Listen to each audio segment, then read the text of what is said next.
ما كان محمد أبا أحد من رجالكم فآمنوا بما أنزل على محمد رسول الله صلى الله عليه وسلم اللهم إنك أنت العفو وتحب العفو فاعف عنا يا ربي أعوذ بالله من الشيطان الرجيم بسم الله الرحمن الرحيم أتيم قوق لمناهغن يعني ومنهم الذين يمون قوغل مسي او يمون قوغل مناغن iga tigitindi miside yugoya miside be ganyana sabuya na islaminu miside siriya quba'a na kuntoro skani surota mi do hillo yani hakkanan kuma yuguta mi do hillo ado ayra miside ke tigi kafira ko sabuda na sabunya himbe gati na nya kinni kahirinye ken togoni abu amir ko sabura ananya ison kanga asikanni ila dabari fatama nde sabu dangani mu'minan do menuna madanna gamundi ikunni men konni kiyai alla gari ko mo be nga islaminu binu go wordiga sallari kuma di la muriyento kebe o here nyana iwo kundo islam kutum pata siko ado ila taga tanginde sabu dangani yemme dukeda yemme be gara alla gaja adi fare gilli misirenga matage kinni abu amir ke ku wata ne kinya dugu kinga ndari kebirenga himbe gawi ma kin wani da kin dabar nangim kendino kebirenga misire ataga yimem pay ke sawra alla da qiri ad-dura wala yahlifunna Allah subhanahu wa ta'ala Allah faringan dawgedi amma kutte to islamin ho gani hiya nan tikornya no sami hiya asu ya gambugadi wala islamin kampe mo kosine gilanga timiside aw sika anta siki anga dim miside bane islamin kampe mo kosine asikia yo beketa sa misire sigindana akutina kenya makita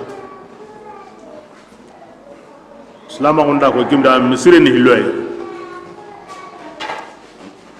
misidu binu ngodo quba miside mbate gina miside ngadi kinga fa habala ana misire tiganti miside be ngodo awa munahara ko miside mbate gina miside ngo kinga o kebirenga anke ni mana kentu keta salama on bi gulle gay da qasid salama on gulle su tagene hinno ta kama abba ngo tani ngoni mani al qasid anya yime o so sallinu o so sumunu o so jakkan o so hijri mi qasid o so jakka bunno o so sadaqa na mi ange nan kale gina man sabda nyayimme ki ganda nyayimme akisi dengani o salama on ngadunga tay kebina kenya mundi arno ge mundi kenga ane yimme islam wa ngam dunga timme be kebira ngam ko andu tampindi fu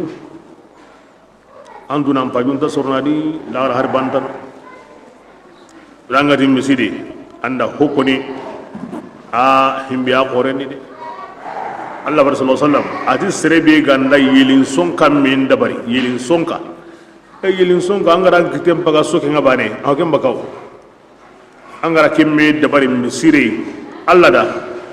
Allah o kompe dabar ni anda arjana yon kayime ala golle ko no ho mutu inti lagsinga o magalle ngi gore angati miliyari laqi hagu angana misire ngada war miliyari na nyinya yimme sirentay aywa harban ndamba Allah na kompe dabar anda jahannama di kebira ona o gollu be o gawi nyana ona yimben so wonde de diga mena man kama sakin ni musre dabare ana taw musre sigini ni anya yimme no qur'an no honsu ara so wala ngalo da kuni so tambe do hillo yani a golle ke kane sire bi gari warai nan dina dabare Allah la akiri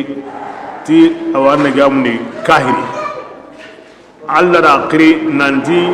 ar Allah di farin gaja gilla gama misire ke gollen japa parce que yugo l'islam ma ngamari anya chrétien adiga kani ari mo gosri ma wo iqram ko qurun duro kellondi Allah fare ngari madina yugo ke ati Allah fare nda angendo dina be gari mani dina nambeni Allah fare nta da ngero dina sire nyalli o hawa ibrahim madina abu amiri ti Allah fare nda nge mena kenya kamade Allah fare nta da anta ken kamma angaji hon kama na ange nga kama amari nge anta kama Allah fare nda anta kama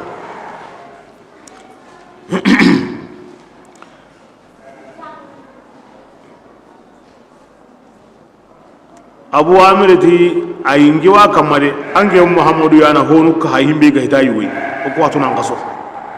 Allah farin ta da ayi ngira qur'an dia na sindi himbe ga hitayi wi inda ke bugadi himbe ga ko monanda kin na timandi atimani adiga muri hanan pai ati kembira ago kemmo godi ara langande londi ngeda anke muhammadu himbe de garantenga kallenga nay kine kenga anani akatan dengo baki hawan kande ankara tuganga ambana ankara Allah fare madi gamu hiliko de alti amin arna duwan jabi woni me ito kem wodi ilino Allah fare tarati abu amir fasiki ando se tahana bane analangan ya akini fasika uni uhud ko tanga kini abu amir fasiki aja Allah farenda basin dadi bas uhud ko da waswatu kahir nu yambu makka ti worne badri tambon tuwa muhammadu madina ato agen wanda bakande Allah farende ma badri ko no me kete gari de bendi ari kana to ati muhammadu atinga na sero sere kita igawanga jana kibira ngo kapia yara ngo taw ngabandi ngade kyongren lengi konno kamballe ngade iri debe yakane magade me lengi bane hede haranga na tla lengi ko tasu ngana sere kita himya nganya ko kapakuri ama giri kem ngodi gajenga suga ndayno ari jamo kapaka hirunu gajenga suga ndayno ari jamandi naburion kapaka hirunu ma huneni kota ora ko tikin Allah fare akuri lagarenga arabundi a hawazina ga qose ay mo hinya ga ndo watu keta kon golle mbon parce que kiani lagarenga keta arabunu ko waran sunni keta besro Allah fare ma gillino aratu ikenta ka sorno yele kari ari mo gon soroni awru adwa ubi agara gade a jobe geta adiga sham na tono yin zara haren rarini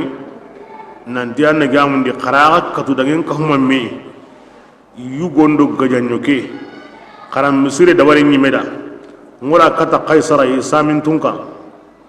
ndo kure ngorni muhammadu kanema o wadi sirum gondi na madina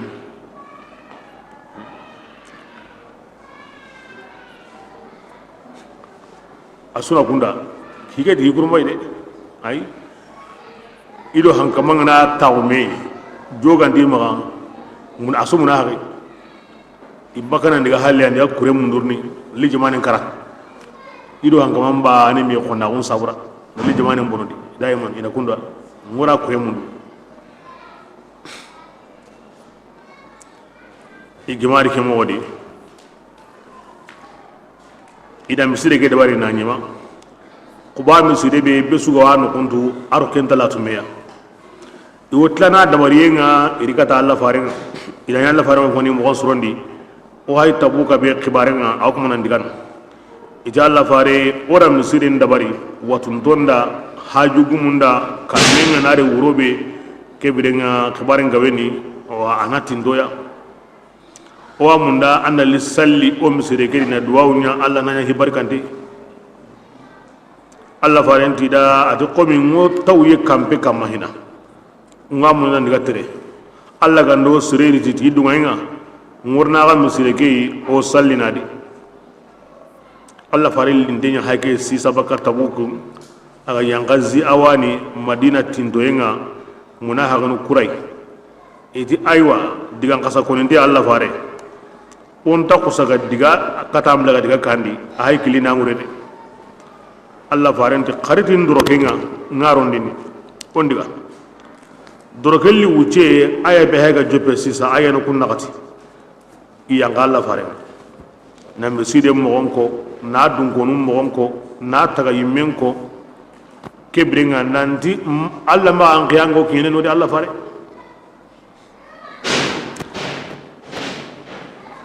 ida miside siren ni miside be ya himbi hayno nan qaso wala kenya siren na sawunya anurho oti miside mbono enda suro ya anurho ara tiga timaniya yugo miside kidi to ko hede miside nurho miside tiga yongo kenya kama abe yongo kenya kama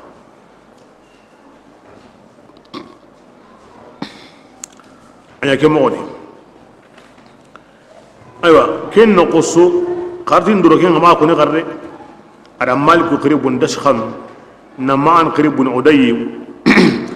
adu amir bun sikin arwa hashiban bani ke be qawarantu ndengani ati dangani awra kem sire ja adun konu ni tunyo ndanu nyi kara guruja ana yimbele e Allah farenga di sahawan da kara ke ko nya bane ken ni kenya ndenya de i wurun dem bay baka ikni salim wure munta quranga parce que kem pakatin tare qabla lu mutaku taku bo maliki be go soro kunna gatidi ken qabla yani nonga ati qarin dugu ngornin kara ndo yimbe ngo baka parce que to na bi wona guruja a kusa gari kara ara tamaron kite nyugo wutu na aro yimbe ngana ya bitaka ibugun dem bay iwo wurunu mi gare misireke non pakango iwo taunu to Allah fare ngorni ila yimben katay ni to gadi na guruja jaman sanki Allah fare ngara digal gare be ko adi basin ngamu agana yirenya sunkutinga ar sunkutinga jiba mo serni no nyiga me mo serni no ay mera duwa be nya jabi de ada khabaram mugu akari bani akaratu nga ahawanga ni madina yayi aranto akene no gari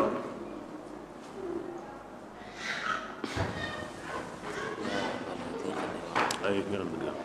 to sinjo o golli na mo godi o hawa okra muhammadu arna hinni adu islam prince ko honde adiga hiji anya masala na okre sunna idan misire ke hitirneya masudu dura ni to madina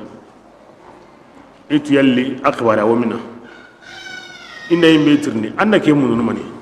odi wa karna wa mun na wari ke ngata manchene yana himbe tirni ayo annake kennake mununu mani inda akbara ngo qur'an nga mun na wari ke ngata manchene mi gawra sigay ken ko tanga ira nya harsa so ko tinga ngeni ira yugo wono a hon palle ken ko tanga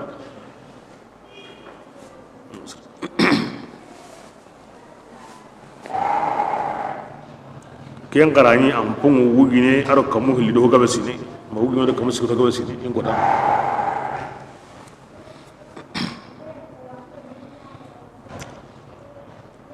bismillah aja Allah fare wallahi wokulana nan di oma wala muru maganta husre aha kuma gara kunu mo miskinu ngono na hinniya kamenga dairini tawiyenga ndai islam nu hesene ona bugu me kannundi misire sigi en sireni ina kya konni aja Allah taala Allah wasedere nan di ku khoni lakadibuna garanton tigi ati ya rasulullah ma sigi anga usallini misire kini bada kebringa ke koni musilen wa khabare Allah faran tayre o ko were misire be sigi menga ni ke menga atu ndengo tarendi atu ndengo kunandi e ke misire angorno kende wa ndarnadi anta khabari nadi Allah faran be Allah faran kuma ka maga ro misire ni wori maga har sigadi ngama to mbuga ide ara sigi menya ko misire be dungon ngo ke mo godi anta gemme islamin nan sigi ken anta gemme ke misire mo wori mena de misire mabugo misire da ngane himbe kita sallari Allah da misire mo lo misire mo wori mena de angana ngana misire hana be wor ken nge misire nga ken diga me ko ni bidi anye anda warangara ken ko ni an siganta yandu ma nge misire ni ngana misire hana be wori anda ni aw qom quba misire ma dangi misire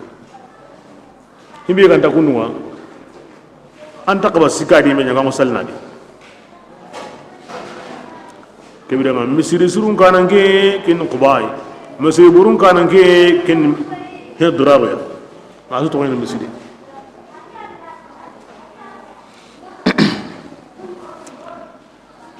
bismillah adi wallahi misiri de igara misiri be tagayin joppa Allah kannin kamma gilli ko ta hanambe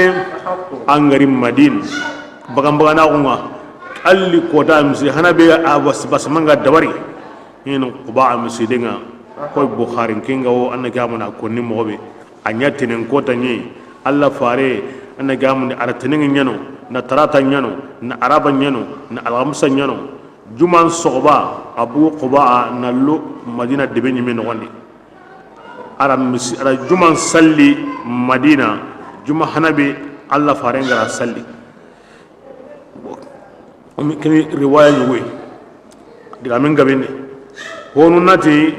arabito tamido nagato yanya quba honu nati ara tampille de buto nagato yanya no honu nati ara tampille ado buto hillinya no mo kuso kapame gamo agara bito jumanya na alamisanya ya to na talata na araba na bito siki juman so wari madina ke wuce nogondi anyiga ngaba qubaya ke wuce nogondi na auto to kuskiya kata tampile ndo nagatonga anyiga ngaba qubaya ke au kapame ke mo kata hinsu bigo yile ne marin na sunyema agemu tampile ado butu nagati kota ya bonandi riwaya no me yigiri ni kembere golle mo goyi kuba lenki madina kunda nyugwani me ken kota nga dibi lemme nyugwani au madina karanga ga dibun koro ste kemiya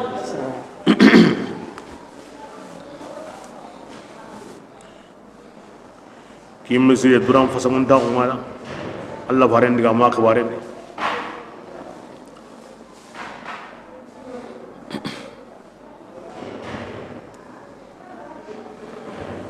bismillah adi am paulanda annan siginan salli kim miside ya nogondi ila sigini miside be tattide kim miside sigi annan salli kenyan kabananya man zawda ati to yen miside de adi kim miside be ngata kabana sigi kendi ati yugo korwo kendi iwa kanunu insinu Allah taala aw kuma sinu kanun de ay gari tigati mani at-taharatu al-hissiyya wal ma'nawiyya ila misire ke dabari sinu taunga quran taunga isondo men seneni ijukun seneni wa iselanyi me khana seneni kebila ke sinu tagu yawo munni misire la muriyema ngane misire ntagana anga sinu tagu kaba nafi'u ma waradi kafiru ma waradi islaminu me nagabo yema waradi o kamana honyu go dugu kenga nakki ana nyi o imme kallengo ma kebire o angena kundo wa baka kundo kina ma warani kebire misire ngana gabo mo na kentari basin tay ngama ganta o mazhabindi juman tagge mi an salli asudi be suni misire sigindi qur'anta on kamma harbanan tay qablan suri misire harbanan tay qur'anta on kamma خلاص ينكم هربان داي الجمعة نكين أنا كهمامي أنا أصلي نقبانه كين أنا اللي غنم بقو هير غنم منداي Quran ta kon kamade Quran ta ko gani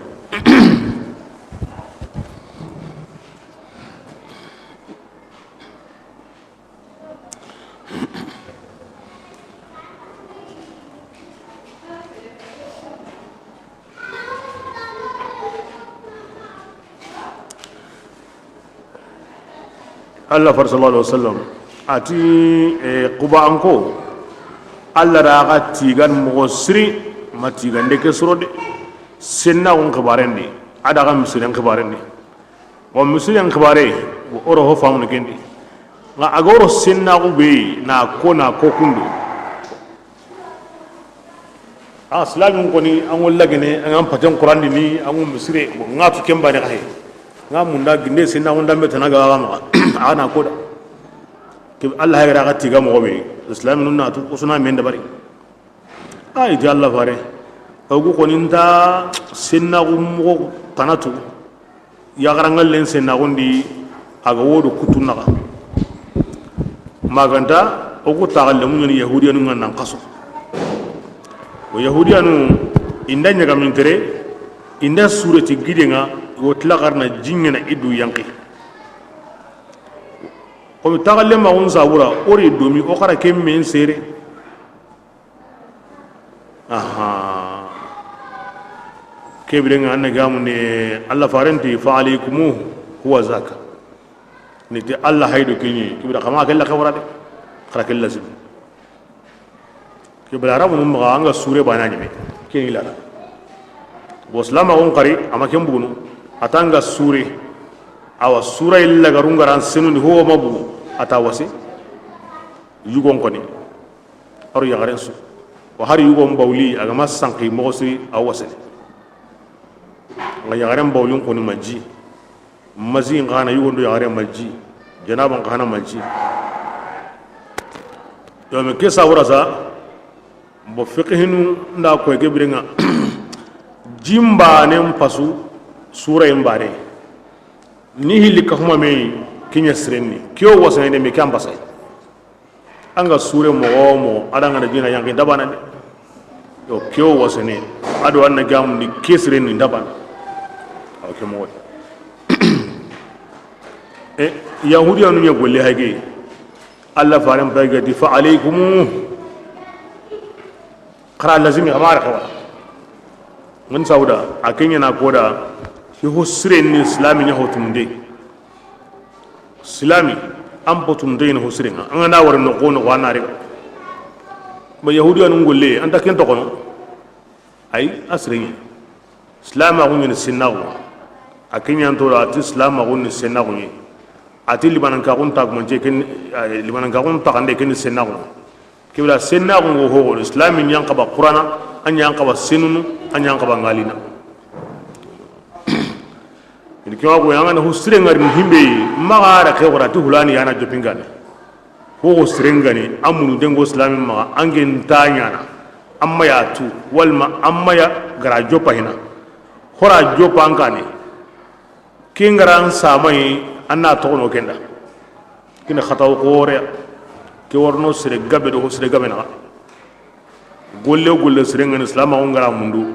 ange ngama ya nyana amma ya tu wal ma anya makinye hina ko to naga nda jo panka ne amma ati hulan da ke jo pinka ne de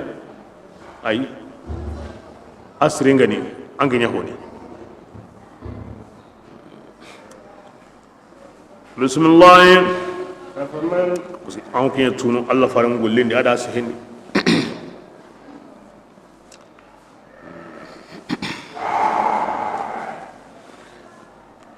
adi an na Allah faran khibaran ko ni bani ana jukunya wallahi ku khibare ya di qaritin dorokenga dorokenya kanenga no wal tunu misri ndiga doroke jamallan doroke kibra ken sunna nyi angande da khairin jaman pinga anna doroke tana rondi ando doroke be yang kannenga nan kasando kinna magadi asi ganda anda sunna nyi angande da khairin jama ka horasui kibrenga anna doroke rondi himbe gani doroke sey kin Allah faran sunna anya gollini ko mi sisa be sura mugo wanya ko ni sunna ngasi ga wandani anna to gunnendi anna diga no kunu anda ngoto edroke akase wanda kimbe sunna manna to golliranga ya mubi ganga asenni de kami gandeni sobendo me ganta bana alla warni kandi na drokello ndi na ndiga misire ndi anta kenyana nga ndari wo sallini na honda kinga me ken gona ga he anna likandi na andro kello na ndiga kinya sire dina ndanda droke me gante keniga ada ho sobindo ngoni kenta koni me woro ko me gante ko yo me gante ni asobde bismillah adi yalli awa dingrambe iga jopanni ataga yenga kanni magandini gilli allah taala aru allah dunga munde gike maga yalli ke dingiram pasangunta wa madingira nyam pasangunta buniya igara taga yen joppa kumme kam kunge kamma ajrutan dengani akusaga jurute ti tagay keri tagandanunga ne khandi jahannama kan qabasu kebira masrani min hayde allah taala alqawma an taqun kandana kumoni awad idu tonya am pobri allah ganda kada aw tana ndu tonya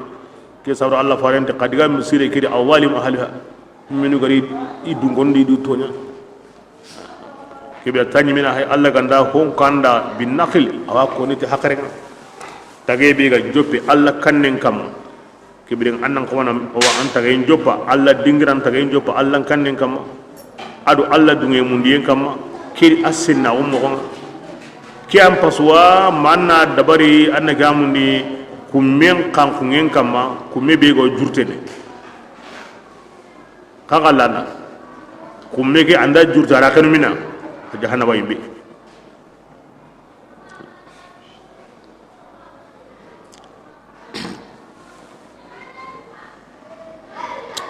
awo khisanundi ni to misire ke ni to asbas man sokon tirembu kumeke tirembu wadi yimbe maro ho kumme tirembu wadi ken ko tan la amma ko hinati Allah farena ma kino ma sallali na ke qissa ko ken wure ne gilli ken ko ta ira to hissan ya garanga le mi nan dike to sri ni to asbat mon so no tire mbu wadi bismillah la yazalu bunyanuhum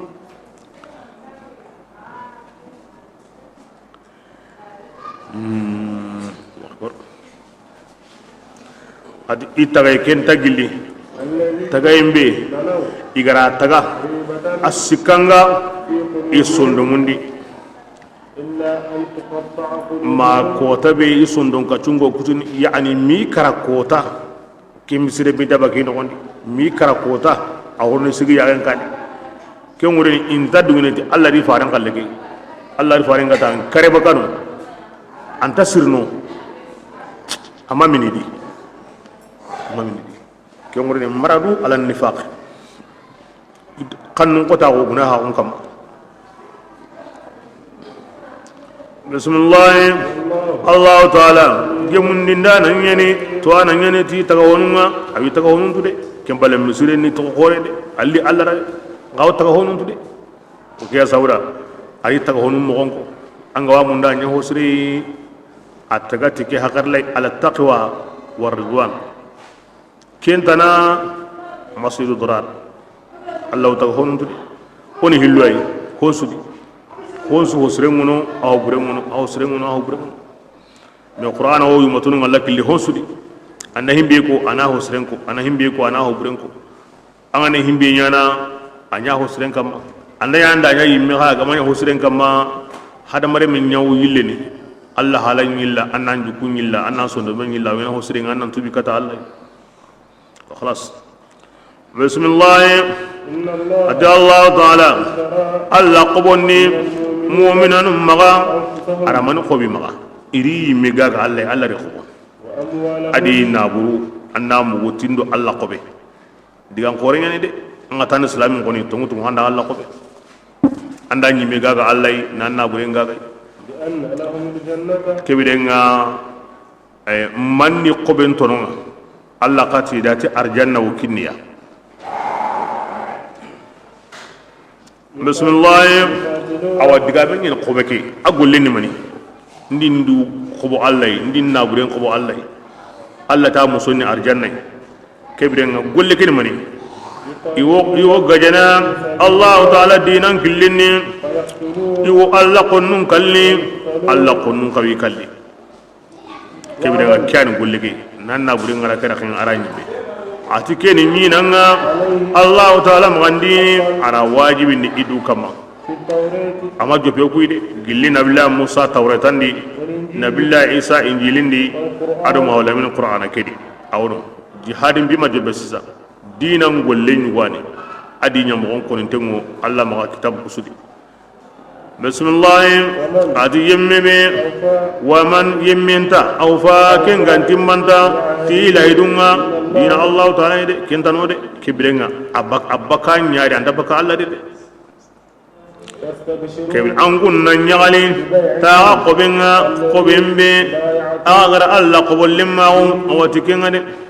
وذلك ke qobe ke tigi ke ani taqenga al azim ken qorengani dula jihadi ko mundun tengeni ambon konin tengo awla ngalan tengo anya yimengono ho sugawno nyamo nyane ho ngasro mo anya wonga masro harban tan de o grim se nga sisa ho sugo nya mo kon tengen anga tango jihadin ya tanna burenda awa anyun kinga hi sire gore nga nyamo be ga koni ananya wo kunnu ngade aganta kunnu nga hi buru gore bismillah التائبون kunni koni mindu alla ga qobe tubanu kana yugo muyti gana العابدون aha sere be ga tubi baka hillaka pende baka munaha hunde kunyane battanu ila alla batu ti khalasiyenga الحامدون e kunyane ti gandanu alla dai go mo di alhamdulillah ala kulli hal o alla ti gana mo sudi السائحون e kunyane su manunga ni ti gana الراكعون iyani qurmuri ganunga السائحون iyani tangenta bunu senga iyani sallanunga الآمرون iyani yamarindanunga ti hosirenga iyani kabandanunga baka hobure maga والحافظون iyani tangandanunga allah taala gungunda yo gollini tay andi sigini no ko be wosikino وبشر المؤمنين kebirenga serebe ganya togundi yemme allah fare kunya galindi ti worno arjanna di kebirenga mu'mina ko atta ngon jombay no allah kobe ko dango kundude aha jihadi be ga fara kem polo ko nak na yakoy go diga men sigini adangi ta ko tinga aha parce que kulu nyonki jihadi ni konnun jihadi ken jihadi tugunenga ara ken ko na ken sigindi ken palle ari ta ko tinga bo ken nyonki jihadi nga angana islamiya kunan pidi munahaqide kunan pidi kutana ide o kotta su tubi kata allah wa qad su tubi kata allah anna allah tigango mo as-sa'ihun yani aram kanne ni memiri nam bugo na ngaro gunnenga allah bati en sabura to comme allah farenti siyahatu ummati as-sawm ke sabura ko sabura ngina tabata nan buna ndigaro gunnenga allah bin sabura ndai yagini ndaho sirei gana aw musaqa sindi aro kundu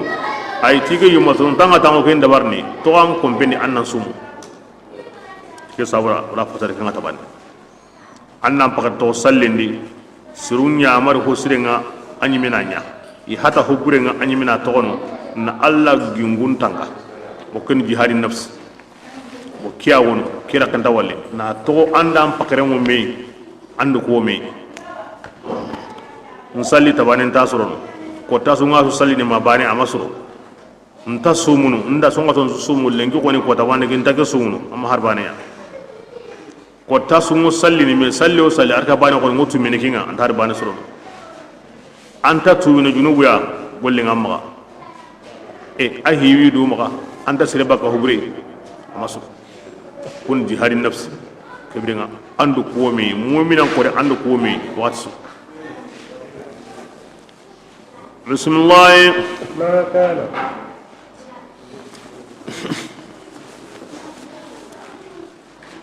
Allah sallallahu alaihi wasallam ahawatu gune nyino Abu Talib ala kafar gesimundi nyada sahaba nyun qawno ida kafar gesimundi nya isaranum pilida akubenu ngani hilla kapan bas Allah farinta dangani i hawatu gune bira kebe kallenga kiye atim patugune keleman bana nga mundu namma anna ko anganda ko ni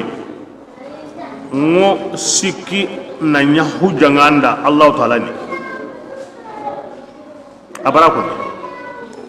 Allah farande basinta de nta gillinga otin Allah nya hamma na ni Allah min ka bakinga aya be hayrni aya kiga yanga bira kebe kebrenga Allah farinde ara khawara ara ke ko ni man sabuda ku sabura ina domindi la Allah na kande daroti jakan khabaren di sondomen dum yemme awre woni na goren kini kahiringa jango anaro islam gondi ke wati goren daro na kini ngandi serra lin kallendi aw me sino man matinta aw kalle magatinta anga na kusana butai antar no de ay haranganta kembidan yona ko Allah da Allah ya hamma anati ay wona nati anga taram ko teni entinta Allah inta hata anta nata nya himma ngona ko nara nya hamma la Allah adi kebrenga lendu ngata kebrenga keminga benda kahirin tubindi keminga bendi tubindi araya kinya sabuda ati nani Allah min patai nganya na ko sawura ana domi akhire asondo mena qura hono wonni o kemo yani kebrenga serebe ga ya kemen konni kahirinda ke sabuda na Allah sureyen ko nanta awiya hene kibti basiya ga Allah muriyen ndai nanti ko Allah wo ya hena magana to yi kahira gundi kenta gemide Allah ntarni ya kahirin magana to kahira gundi serega kara kahiriya ya munde ndakanya na da kare kahirin ngarinte na yahe munde nya kinda kembti basiya kinda Allah muriyen ganiya arna kanda kahirin ngana ti arna ya hamaka kinda Allah muriyen arna kanda kembti basiya Allah ndar ya hamaka na to kahira ko di Allah muriyen ngani arna ya hamaka na to kahira ko gadi ay ken kata ke Qur'an wa Islam Allah kulli hunsu bismillah Allah ta amaya gam paulanta annabi yimmen dangani adu yimmun dangani iga tongundi ina kafar gese mundi enya kafirun dangani hali kafirin kundanya imaren tindunga imakaja hum palle aga bange annabi yimmen do islamin dangani nanti dungonu ko yibbe dungonu nyani kenni mani ikara kahiriya islamin suwatu ti Allah ti an gana kara kahiriya mu bini kinda kara halle kahiriya a banganda tawarno yimbe ti Allah ti nga kem pakati anda yan sere suya mo atarna ya hama kat bismillah amay kebrenga konati Ibrahima aw qara menya basanna gamundi aya ngorni ken koni awa kebrenga Ibrahima da kafir gese mun ne hawada wa kebra ahakin jabini ati Ibrahima kafir gese mun yemmanya ihaba dangane maganta min mau'idati maganta aranya gillinyi nanya sabuda ari hawanyina kinyinai ati sa astaghfiru laka rabbi ro Allah faran kalle sun tintame atim patune atim pawa kebra ngin kaman kafir gese mun nanda ako mani sabura awanne gamundi habinda akiri aywa nan diga mada aya no worni awa kibren ati Ibrahima koni amma hotana koni maganta agati mu Allah kafar gesi mununda nganya na lahidu nyeni ada kel lahidu ya timmandi akaranya man sabuda rajaa an yuslam adaka sumbana kiyon konin takallidi ngando serebe ga sigi are menya nanga nara diga mburen kanda atanda fahajurni maliyan lati nga maalla ke ma sihinda ari ara kata awa ibrahim tada wasinta sabari angi nganda allah anga dinge ngon allah nya hamma kibrenga ar lahiru be kini lahiru ketimandi falamma ghabirambe aga bange ibrahim dangani nanti hawake konni nyani allah taala da kim bange kammo aga karaka hiriya ki ibrahim ko saga bari dille ka farge sumundeke ma ngarin ta ko ko nda nyanya awreni ana tubi awreni ana do islam ko ngaga karaka hiriyo atume tebrenga ona ibrahim sere annatu ibrahima ahan kunna nyande no ngene de wasu kiyana kammo ki gayana kammo kin awahu wasu wallahu qasara ya gulina kiyana kammo kini kunduni basirbe go kunduma anda ko ndigem bawani kahiriya aywa aw allah nyagana allah nya hama awriniya allah na kanda bismillah وما كان الله ati allah ta'ala manya kuda ina siru sankunni بعد إذ hum balle agari kanda kata silama kuma حتى يبين ما allah gara hobbanganni islaminun dangani diga widu mo tunu ti himbe yade ana kenya nyana hina kebringa anda kim bangandanda am mo tu gollu kebringa anga nandu mo tu kebringa anta sankunu de ngagara mo tu gollum bangandanda amandu mo tu ango sankunu de lakin allah la danga sere sun tanu anga tunu anya halle islaminga anyi metirni anda kilinya wara kile be ga kanda budu ke ma budu ke anga na kengara ke dango tunu de bismillah إن الله allah ta'ala عليم to anan yani بكل شيء. kun sumu ko hamantenga إن الله allah ta'ala kun suwa da kamun marandinga dangani arunye marandinga da allah ngarindini aw karindini وما من ولي amanya gilli de mandana tinte an kun suru dangane kingani allah tanai ولا نصير ma de mandana allah te kebira hinna ke mo akamba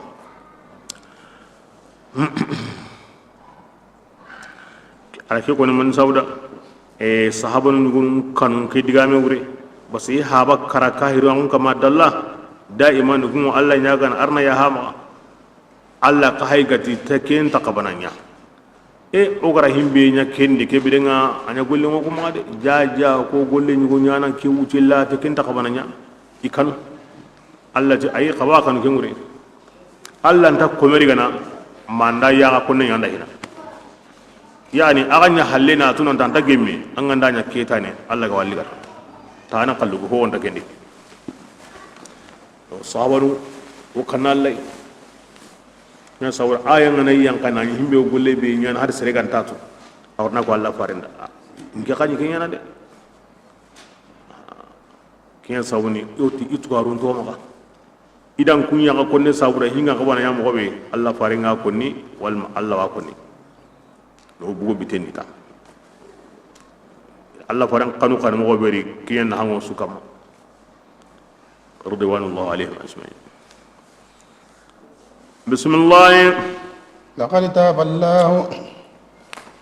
ati allah ta'ala ratubun dumani على النبي annabi nyimmi me kama holamin laqad taballah kin kunayni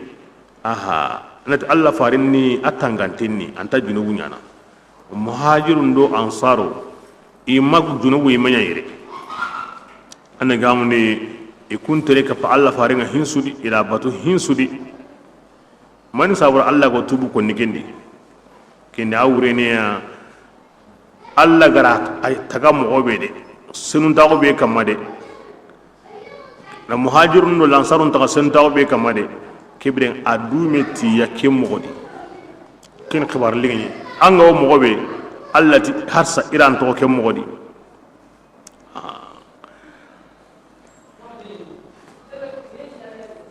basadaru gullu yugunu koniti alla farenda kunya allati ya hama himbinu hana ga wono iddiga mbala wonga hiti muna haga goya allati ya hiba kibren harsa ayam pa ya konnya kenya haybe ga kode harsa kenyi mo wondi de asa yu mo wondi basa ke minga na seren kita hete ko ndam yo nan kita an sondo me sere sere an sondo me ngod dallana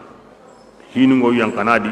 ago sagene a worni kibren ku sabura wala sani waram mo siren kama ni sondo me ngara aywa sabati en kama na ke digami ko inam tubu be ga kore Allah ta har sayyidu man tango ken tubu kama Allah farenda wal muhajirin ado bagam bagunda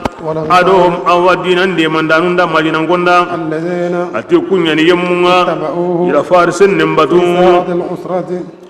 qotam pakatindi من بعد ما ida batuhum palle كاد قلوب فريق aywa jama sondo metinto tazingo agamilene منهم gilli faren batanunga hugabe mino honne mayarni diga honne la sawunya wakati qotenni manandi atayni khan yarangallendi honne mayarni diga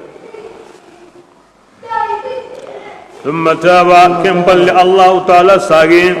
إكمات مغهبو ينغا إسابتي إنه الله تعالى أكن مو ينتونغا تي كما سرونغا وهنا نانياني دي أو كم مغري الله سبحانه وتعالى أو مو أو هن كان وتي باتي سري أنغني باتي سري نيانا مو يجو الله مغا أواكينا فتيقو هنا ناري أنت كتنادي درغسان هنا ناري أنت درغسان mangay ngana gabo mogo kin kamani mo gemmi asaba kinni bati mogo sire kinni anahanga nganga di kundu ngana yimbe kitango kenyana wal mati munaha unga wal mati du kwenda unga anda baga khatawdi anda baga fitawedi ringa sane ngana ri anga naganendi di mogo sire sabuda alla de igemundi sababa ke jama gabe Allah haygara kini gun ka hana dura ayanga na koy nan di seresu ga digaro Allah farem batte tabuk atan segemu binengo awa imi ga hakabe o Allah ti iya ha sumaga wa itoko kenya haydi idume kenya hay kam su ho ga diga na ni ampede munahariya asuka mo dengadi wahimenu hana ga to madin muna haganu ga he alla ga ti ya hi maga asuka man din takan ko di to ke jamanga beni de an na sirnu jati sabon ni tangut ni kunya sireni anna kutubu wala mina kurillaka ga wadi anda dangi alla ayin yoriti na koy nan di ku ko ni asire minu ga diga ke ko asire hono ga sukita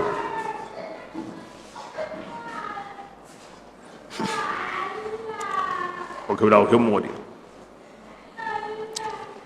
aw wakati may gannewde situ hom binnino jimpingono slahanda bingono aw billa qoto yenga iri kahu sorotta minyugo mbane iwo metu membundi nay iwo tlaqari o nyugo men metu membundi de anga na hossetu nyugo men qoro durongo terne wuce kikano hossete akoro durongo terne wuce naldi anda gawni imungu nyugo men pakenga la imamu ngay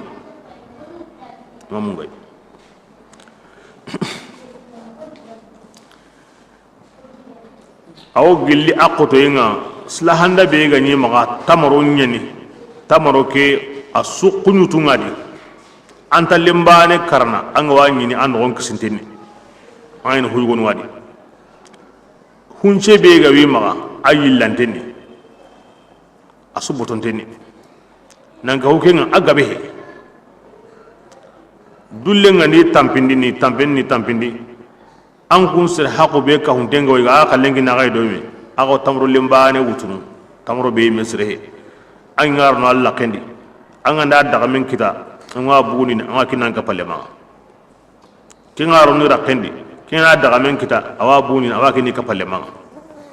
ande kinen lagarenga an wa ni atogo annaka amundu kote mbane yayi unta kambunde ni kamena honne kutuba kai ay anda kutu njamba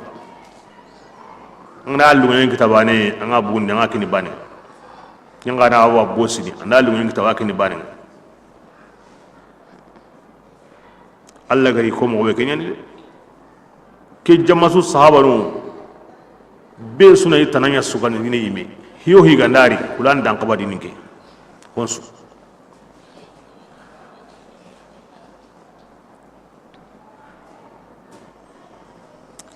aw billi itambienga jimbin gadi annakoto nan koto iwo nyugo mi banir gana iwa kursini iganda bura ne gamundi awa iwo an gamundi jibe ga wo ayye seke no gondi iwo jike mini iye seke nyaga be ga wadi adu mure ngari yo kengutunu na asagu ibuten kama kengu kenago mure ne bektan parce que ñogo mu ngi no gun ko rene jiganti maka o ñogo min dina hagundi yo jolo na rakhinga anta ka jigina kare ko tabe ganda bura jike wono ngi ho wontay parce que ñogo men ñi mi ga dawda Allah ma mo be anta jin consommer mo sri anta ngina busi mo sri ten dawtu mo sri indara ke jolle aga mo hotana yiga jike sire mo wallino ko to yanga nda bura jinguno chemuno okay inderno gun ko renni su jimpin la sama dengani nyogo mo benu ga yima ga ime watu o ku kalliki legedi wi sumen ni haga na ko lira kan en tayi na okay parce que nyogo mel dulle mu ni bito tammi an tayi gina taw yani aro dakum mu ni bito tammi do karago tampile ko ta kiendi ki tay mo ali sankule tay anta min taw yani azam arabu nun tara dis safinatu sahara tis sankule fure ala kullu hal hatagi yendo qotan kuna nan ngallai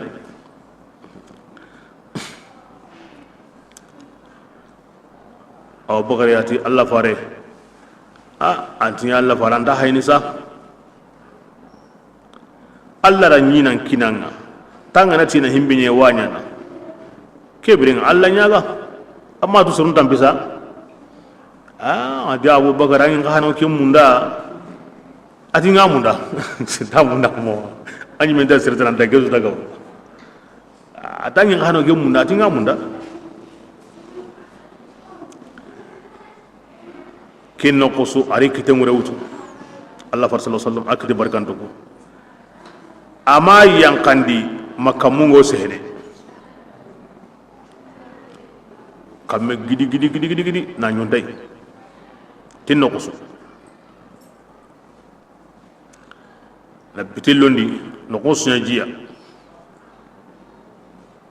i hagu i yanki i mini iri yokumpaga sabonu mutini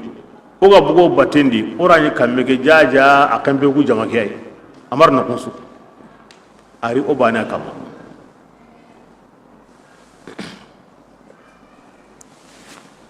Allah sallallahu alaihi wasallam ni nukas arajimundi nyam ko gabedi Allah fare jimundi manya salle mbane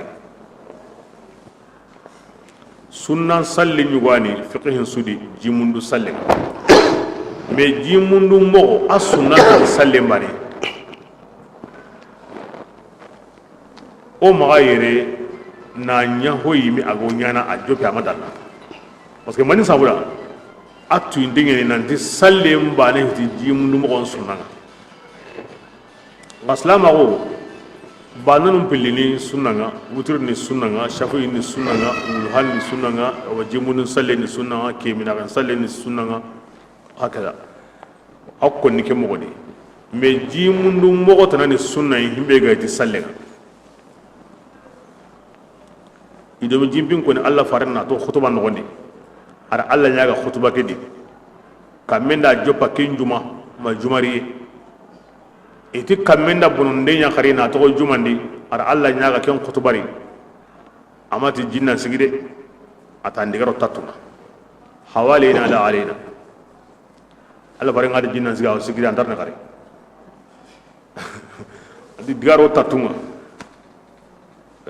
ima bu misirendi kina kiyembu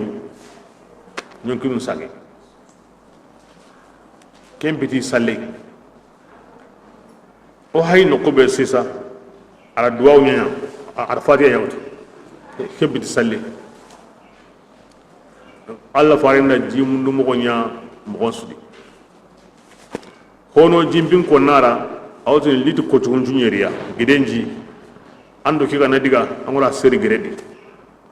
wonde alla wore o ko tubi o tawran su kahiri girebe go kuma anto suru wakati ganda ke o kene o tagalende wunye o jimutuno o ga batina tubi ga matubi on tarni ga mu jimbi gede kare alla nya go do jimbinga ati qariti ko tun junyeriya irare ata o diga na anda kinye an sikatin do ni sere bane an ga sarnti bismillah ya iti kumma i giren mure ranga kare e man sabra ko junje Allah farlo ni Allah da jillo ku giren da wanya me kensu ni sabu kan ko cillanda an sabu ka sirinna nya nanti Allah wanya na kemti basiya donc Allah fa sallam a jimundu mo nya mo da siruna fa mun sallim ba ne hiti jimundu mo sunna salle na yuwai ona duwaw nya kenna yuwai duwaw kenya qur'ana qarange ngaw anya ma salle ngaw anya Allah to ya o gemme na jimundu tay basin tay wa namu hono hare nan didi yalli awa on kiye nan di an Allah nya ga nya jimbini ay mete nda gunendo aywa Allah farenga jimunde sunya ina konara ay mete mo gunendi de ina konara ay mete mo gunendi ina konara surunta bana hakirla inda bana la halay anda Allah fare o ba ay ngano ke munda ba age mo gadmani tambikanye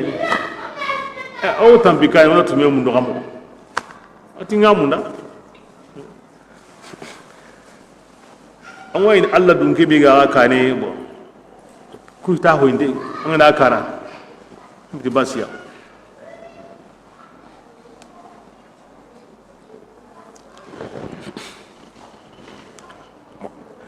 na kameli tinani wakati kiya tsamuni jimundi anta ngana ti soye mbare o jimba ka gidu ne o gerun kaba aro jimundi salle yana awa duwa unyana Allah ro jillo no gireni nani kamme mari hawina mininden sabuda hawina kumarinde sabuda on na gonun yani awai holungin yana maga holungin kawa ani wurna antaka wurno kadi aw Allah nyaga na jimpinga asiyo Allah da ana jilliro holungin kedi na to kamme mari akoni ati jimunden salle anya gidin jingawo anya holungin ngawo anya kamme ngawo so ambana agalla hingo yo wakati be nandi sisay de qagoya ay kemba ne hitay matango kamme nyamundu so ren sabura de ko so gari wakati ha me o gerun kaba ara ina wakati so ogo sogno no ko be holongin yana ni wurno sisa sigi nani asigi wakati sisay ara wada bar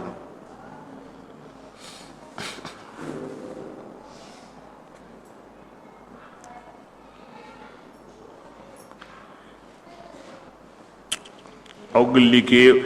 akaba ko nyugoy na kamellati no qubani nani amar no kunsu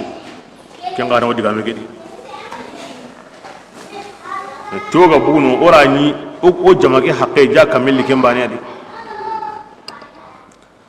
bismillah wa ala thalathati alladhi ida tubun duma di soron sikki hakama keno go di soro kusikibe daru alla gari yalla gari ngam kon konnendi de tubu ngak konnendi ahagara be sunya jama bani alla farindo ansar ndo muhajir ahagara soro kusikki duramu tuti togonga parce que iyana tampiyen suwari bo ke sawra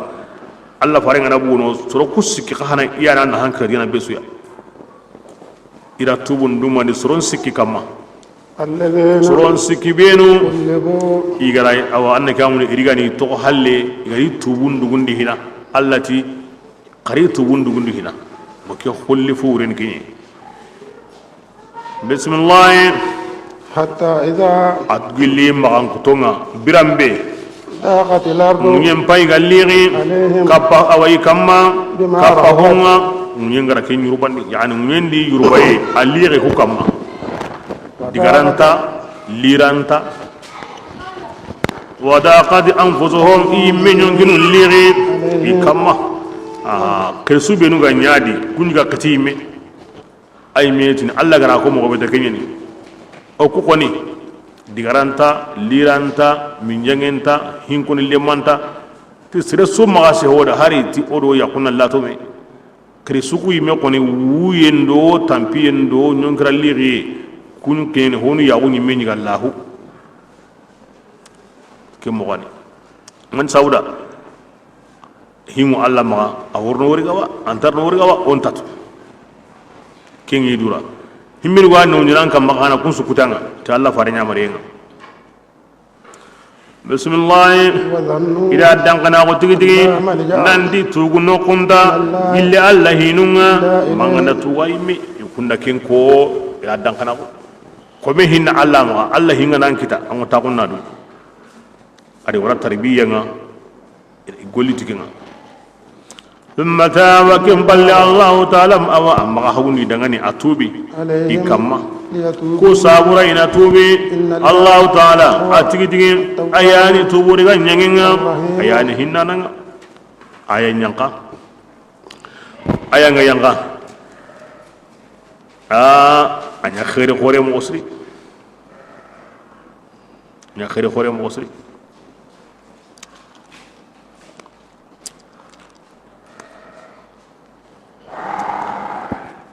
adin dal hajidun salli ka abgo Allah gamini tankarage nguro ne gamundi awa ngo kombu nyugo kama nin to taawon kem mo godi ko Allah gara ko mo be nyimme ya rentindu muyen su li rentengin kama ntaro mo kanne nyugodi awdo gide ngarini aw kulini la hajirike ya ka abubun malik yo nyagali koy ngara mo bane ndin tangen taaw nan subidi Allah da nda tu nanti nyagali nyugo herni katinga ninge to ngo debe kena gangu tinna nyagali tangare ko ta sremin to ko ni ki ay khairin warin tinga katinga ken no wonni anna gamdi awa aftini garti Allah fare ara sirun tuindi ti Allah tubi agamga o gar hagirin salli lenki akuma ken korini ewa adan gamundi adi sirungo kamana o nyagalindi ewa hono digado kirisuku hille kana baginga ni kan nyagalindi yugo setu singa akuma wurundi hono wurnu aslamanko aywa yugo gidinga yugo bakan no konsu nga kanne kinyigan tawsi gumenga ndim pakare to kanne gedi ngara kampana be mugo aka manga kinga wakati kebe irame be ga en kanne nganda abun na kine ndi kana musna ngaranga atu wallahi irame to nanti ma koy irambane be ga ma gadmarde ati kenya hage ira bun na kine ira iramu hilitna logo ira kullondi iri kata Allah faringa subhanahu wa ta'ala sirun yinge mekilendi iwi nyagalindi ni ti Allah tubunga wotu ni anna gamundi kabo Allah tubunna nyagalindi koy Allah tiran tubulliga atim magri minga worne bisirendi nanya Allah fare mo taagunu sirun taaguna tade serebe ga gri katinga na nguru ken talhata ibn ubaydallah ati wallahi agirna nguru ni kiten kininga jama ke de sere sumagri ni kiten kininga muhajiri ya bani halle ati nta mungunu ke talhatu da nta mungune sega na usre na nta mungune de ati ngira Allah faran salam aya galla ke ma kumi ni nyagari ma ati ka bu nam ati gilam ma garan sara ko tabi amma me khairi warhina na nyagalli tigen ko tanga ken lenkiya gilanga sare khairi bi Allah gara nyanda lenki amu chama me nyanda di Allah fare ken khairi wangi nyama wa ma bu Allah ma ati abu Allah ma Allah farenya andan yagali asabanu ken konni aya galla ke maga kumukumi antini anda qasonya kutuna sapai oni ken to adi atinta ko ajondi di Allah fare kebrenga ngey miya walli nyime kama ange makinda de Allah makinda nto bun shartinya ni na burebe ga wimma nga sukini Allah adi fare Allah fare de kabo anna bure nyugo to gamma kinyam pasanda endi Allah fare kebrenga khaybara ga karengara himbe kitagendi mo kembane to kemma akute mangi ngati kundunga nda suki Allah di fare nga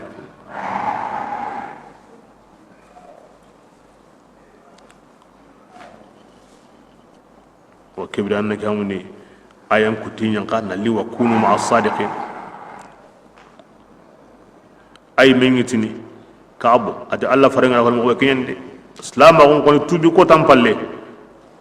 man ne maktan du yonkindi kingan korin ma dina ngara tun ko Allah farenda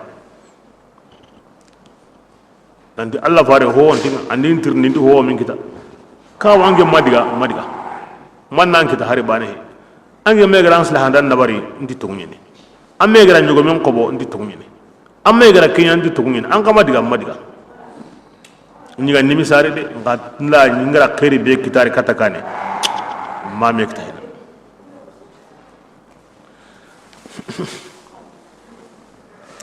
nyande wonda sagir no honne ka abuti mani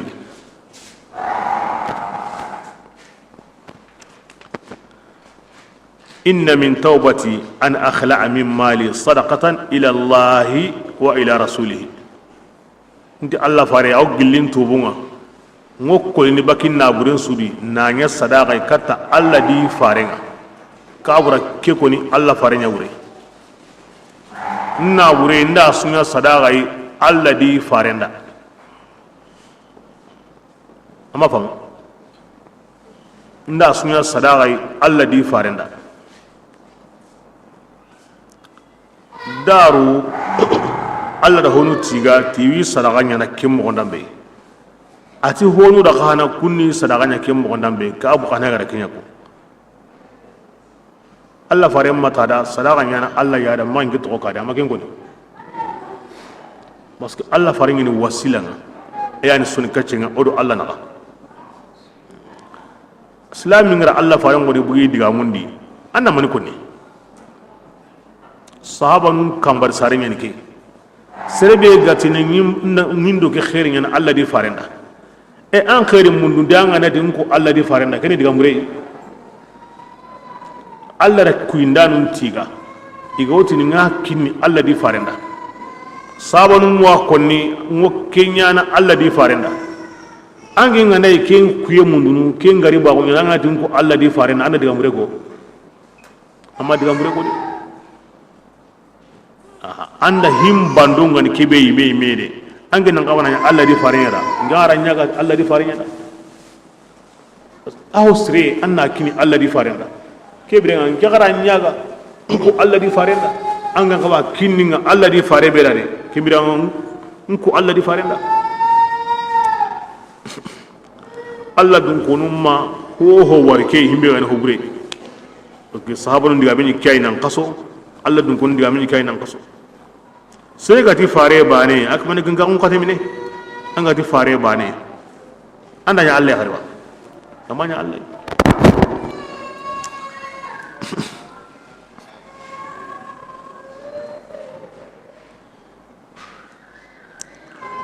لا إله إلا الله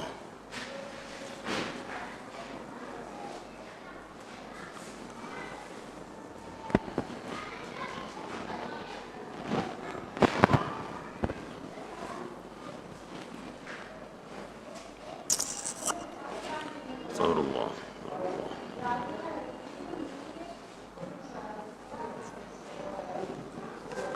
بسم الله يا يمو بينو كونغا توني أكن الله تعالى دي أغنيا كفتون تونغا دي نياندي لقم كعبو عليو قسكو اللي مقو أكن الله دي ana kutayin to kono aka hutungun donga de ka tungun lazimi anna ko annan kahiya anna tungun ko annan ka hutungun to ki ayan dan ne ki ayan dan ne bismillah ما كان amanya gam paulanda madina dunkonunda adu yemmundangani kunga madina tatunga dilli bariyan kunga يتخلف into halle الرسول baka faremma kemma gam paulanda de ولا يرغب anta sridangani intangini ti duya na faren togono kemma gam kabade alla faren me wan dibindi awan tarenga an kennan diga jihadi nga nan ken to hora ko nyimedi kenta kabade agoda himbe no gem indari an ken ta khawari de ya hora ko nyimedi antasri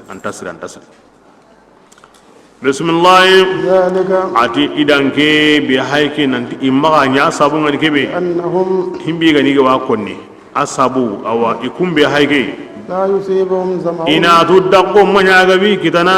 tambiye manya agabi kitana dulli qote manya agabi kitana Allah taala dinan killinni ولا يطعون ay manya igo dambu dingira su kenga kafiri sunundini ولا ينالون nailan imanya igo kita hosu kitana gilli Allah qonniya manaburago makarinde إلا كتب amalun salihun mi gara golle sire baraje sa idangani tikenga kibila kisukari kita itambi idaqu idullu idangunye gabe tere himbe gantali kahirnunda ida hoggabe kita kahirnundi oti kedebe kana gembu anda gamu na lisulunya kebirenga angara kewo ho nya Allah wa sanda baraji asu ke sabura ke baraji magan fati allati amay gansiri kenan fati amay gansiri kenan fati tandunga su amay gansiri kenan fati bay ke sunya kille kedi ke sunya di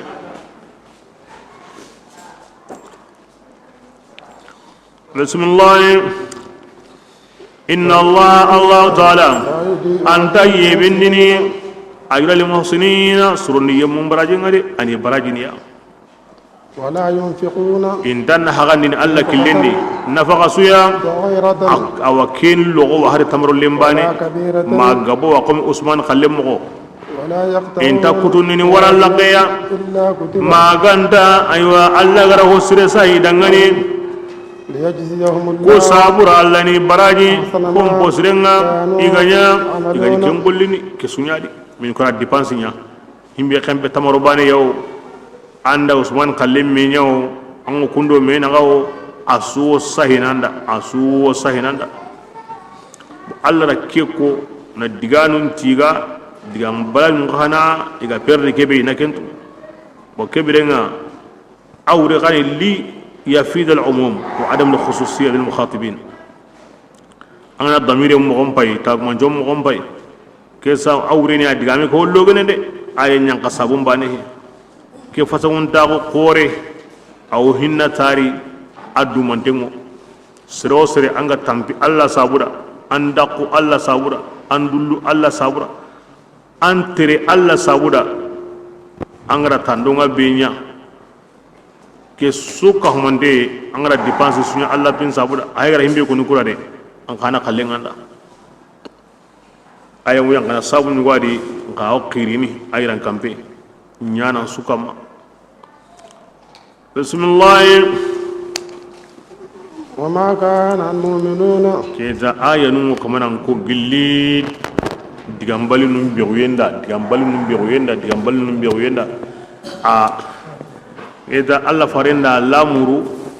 yo bamen go walla digana ke wati dangi halle bamen ka haqqen wani kenga na wutu kameyo anna gamu ni kata kam karake aw ara lamuru ina yakini nga keda begunde ngari sabuda a jamanga bo besuti wara lamuri ngal hakeni way sabar ayali na ya konne ya bismillah وما كان المؤمنون adi mu'mina nummanya لينفروا kudai sumbugu katta ke kureya كافة isususu ay ke malamure maka anga tani mu'minai be su maka ti wodi kana Allah hin wajum haqqe be kenan diga bani ahillandi jihadin gabini a hanni jihadin bani kana yaren koda ango Allah fare muradun di bani Allah muradun di kinni jihadin go a harin mo go ko ni bismillah ولولا نفر طائفة manni jama ganta baka من كل gilli qabila suya منهم gilli qabila dungonunga يتفقهوا ko sabura kunna fame mundinya wa dinanni ولينذروا kebirenga ina gongondi قومهم isirunga إذا inda رجعوا sage birambe إليهم kati tawraqinga لعلهم awasin qabla dungonunga يحذرون ini mogotu manna ganta ken kanyana aga ti jihad kibida kara hay anyi mina hay an qablandi himbe go fami eligana kunan diga ta walla faren wode kunan diga kara inda himbe tu inda sayi kata kata wada khinga ina ga waju ina ga kabandi himbe go geme himbe ganda geme ana ken mana ga ganta kenya dia ngadi jihari ni goge kiya sawuni imam malik radiyallahu anhu ara ko daru jakari ga nundi ti jihadi nyangi kara lemu kan jihadi nyangano himbe nu gollenga ni karayinga dina nyaga mundiyenga alla jatin sabura kun kan jihadi nyangano alla gadi himbe o kinni jihadi nyangano hon ka wakini kun kana yadi asaw alla yimme hay gada ikri jihadi nyangano aga summa ga tawo diga na mi karranga ko nyuna ke golle dabare kun kan jihadi nyangano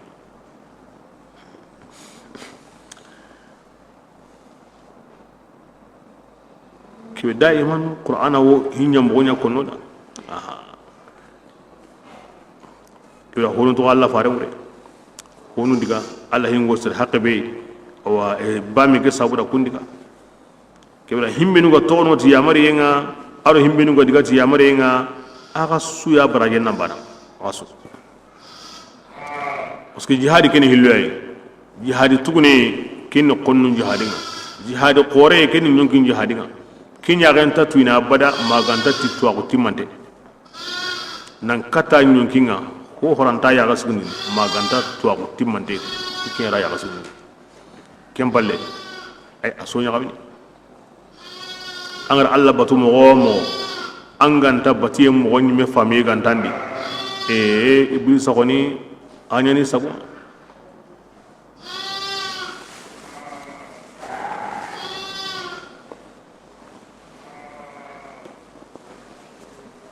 فقيه واحد متمسك أشد على الشيطان من ألف عابد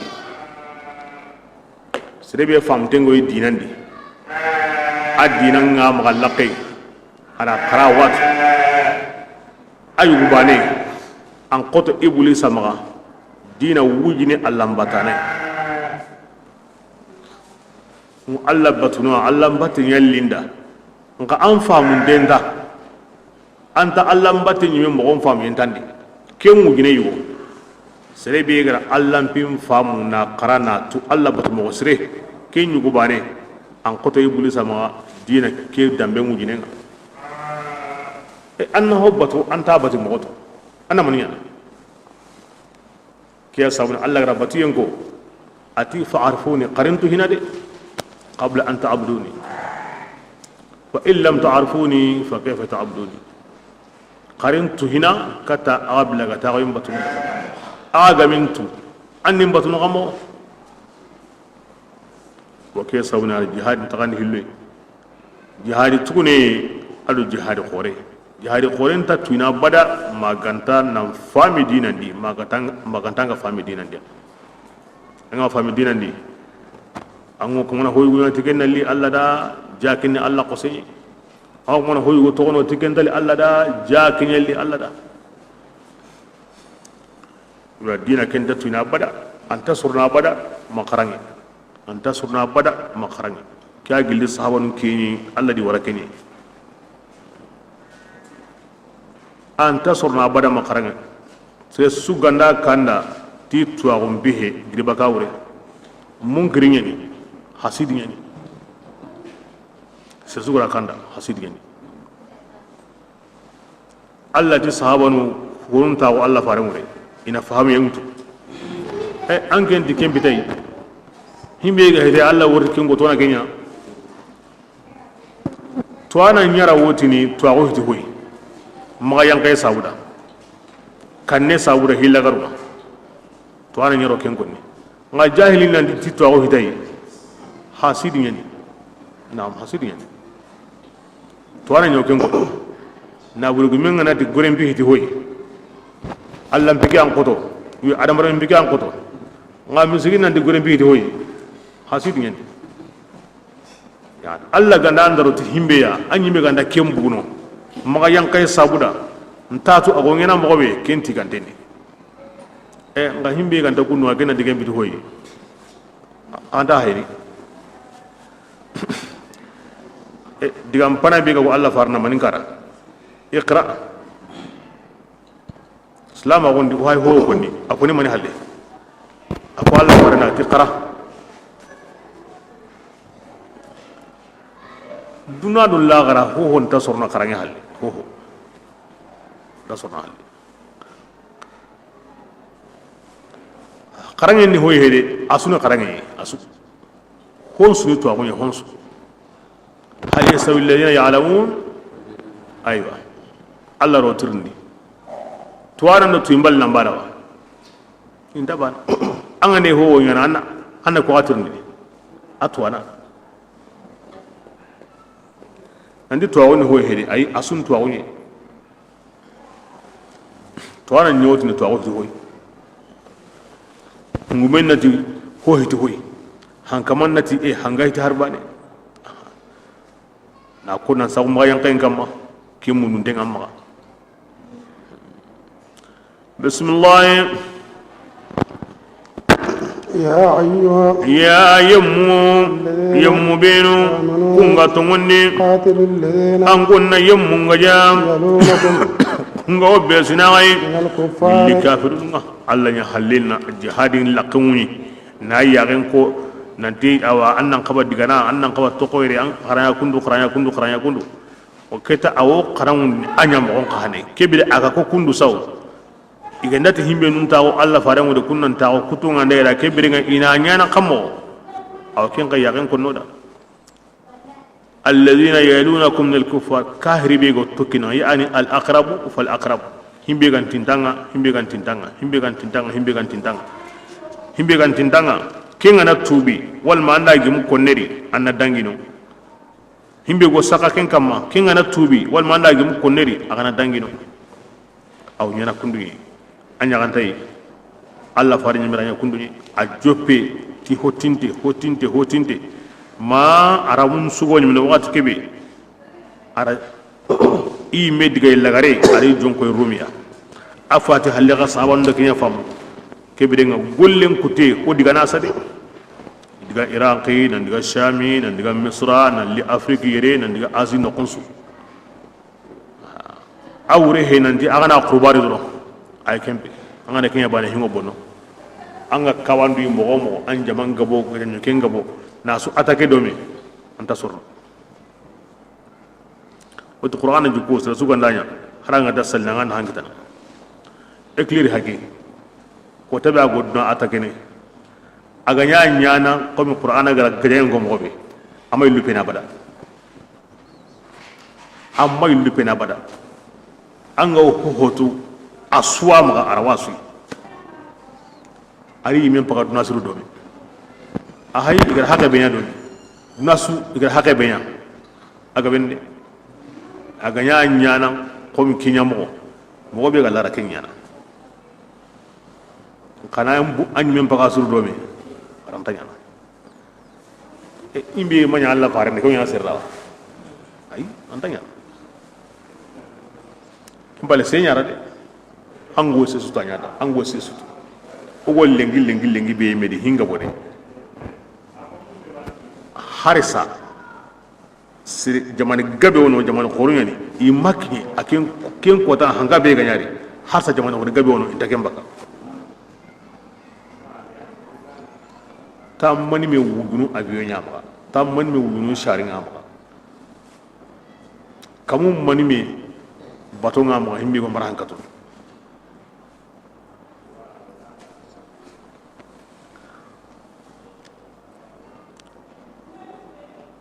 Allah subhanahu wa ta'ala waslamun karamun am ko awra hunne amina ke mo wadi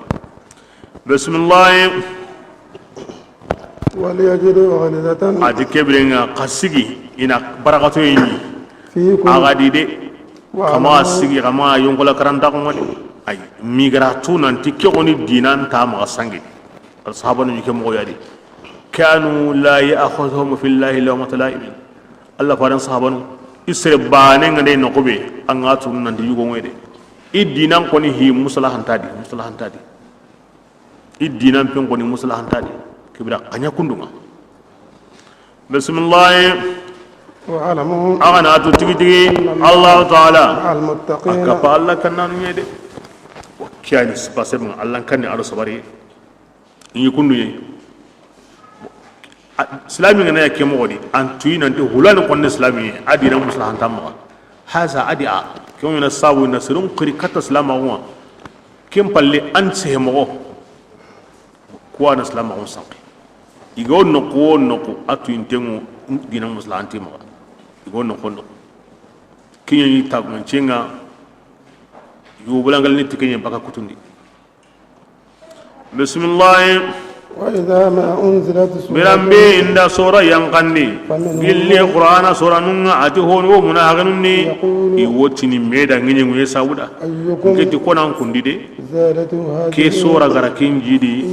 تموندي يا إن كي أكوني ميدا ngete aramani ko sisa de maza qala anifan aya wonni ken gode ati mani sisa de o kunta diga mun famu angina famu kamo an son be mbiyantene ana famu kamo amma tawno nan kata amu kinan fam anta wata nan ngari jamandi an ga tawo himbe saura akenan kallen ade bismillah فأما الذين alladhi jabi atiyam mubinu kunga to wonni aya keda kun koni jidi awa to wonni de parce que kun sakuntengai aya Allah ko ayanga nati allati mu'minan koni aw kenna ara wure famu asakuntengai ti Allah na ko amma wure famu asakuntengai ti Allah yana ko menanti mingara su wure famu ay Allah ta qur'ana ke honu wadi be sun ta kunguretu an ga ta anta surno kunguretu yamballe an wina munaharina bismillah wa amma alladhina amma yamubinu nafirahum ga kun sundamunni ayan na kun jidi miqiya kafi miqi qasinga وماتوا ina hayga kara hali alikum kafirun ganiya أولا يرون arige tike digame ke kite wono hari sogoba ke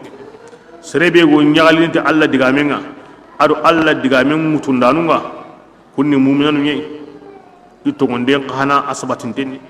serebe go korono alla digamenga ango korono alla digamen mutundanunga amma an kahiri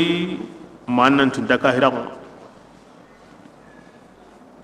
seru yo wono kunta alla bin memunda pilep inta munda namu anti hatenga sani kama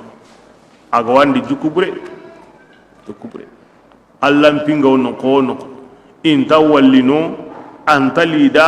anti hatenga sani kama muna kan juku bismillah أولا يرون yalli ikunya rentai أنهم nandi ikunga يفتنون iwokoni jarabi sine o sine jarabi qorebane wal mahillu iya ganta kinga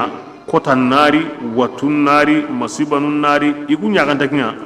ثم لا kem يتوبون palle kuntak manantubi har sabaka munahaunga ولا هم imanya yimmega igo wajini kibra kenta kamade alla la danyani angana hubrinya islami aw jarabu nu mutun nan sukuta awamunda annan somina toa kunin ki gara kinya he kunin ki go kundu kinya he annan mana famu kundu ni annan tubi nga anya o kin anta tubi anta wajidi illa kan talanga de alla garusu alla wurni allungonda nga nasrunda ma kebira nga kenni maswala bunde arawan mi annam andu am pakara to andu mo gondi angara mogo waran pindi bane simme anjunu gununga annan tubi annan sagado halle alla gongonde nyugo ani masiba nunga watunga kibaru nyagame nga serema anyi men simme anjunu gununga annan sage aw kenya mun namaga bismillah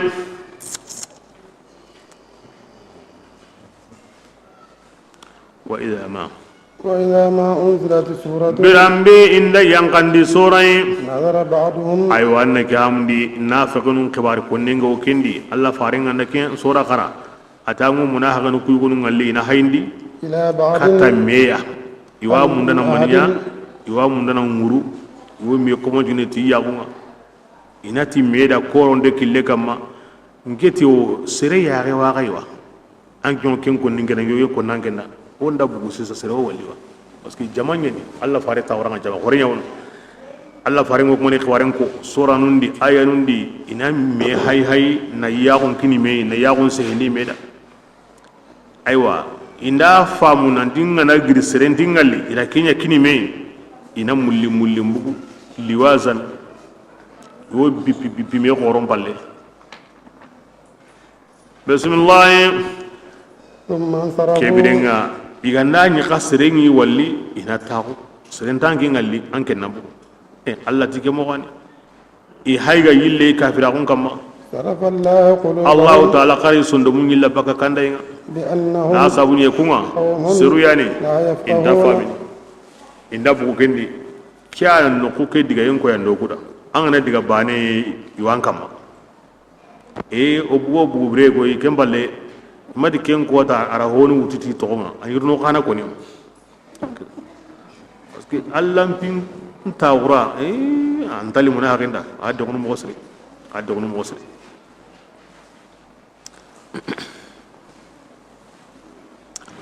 bismillah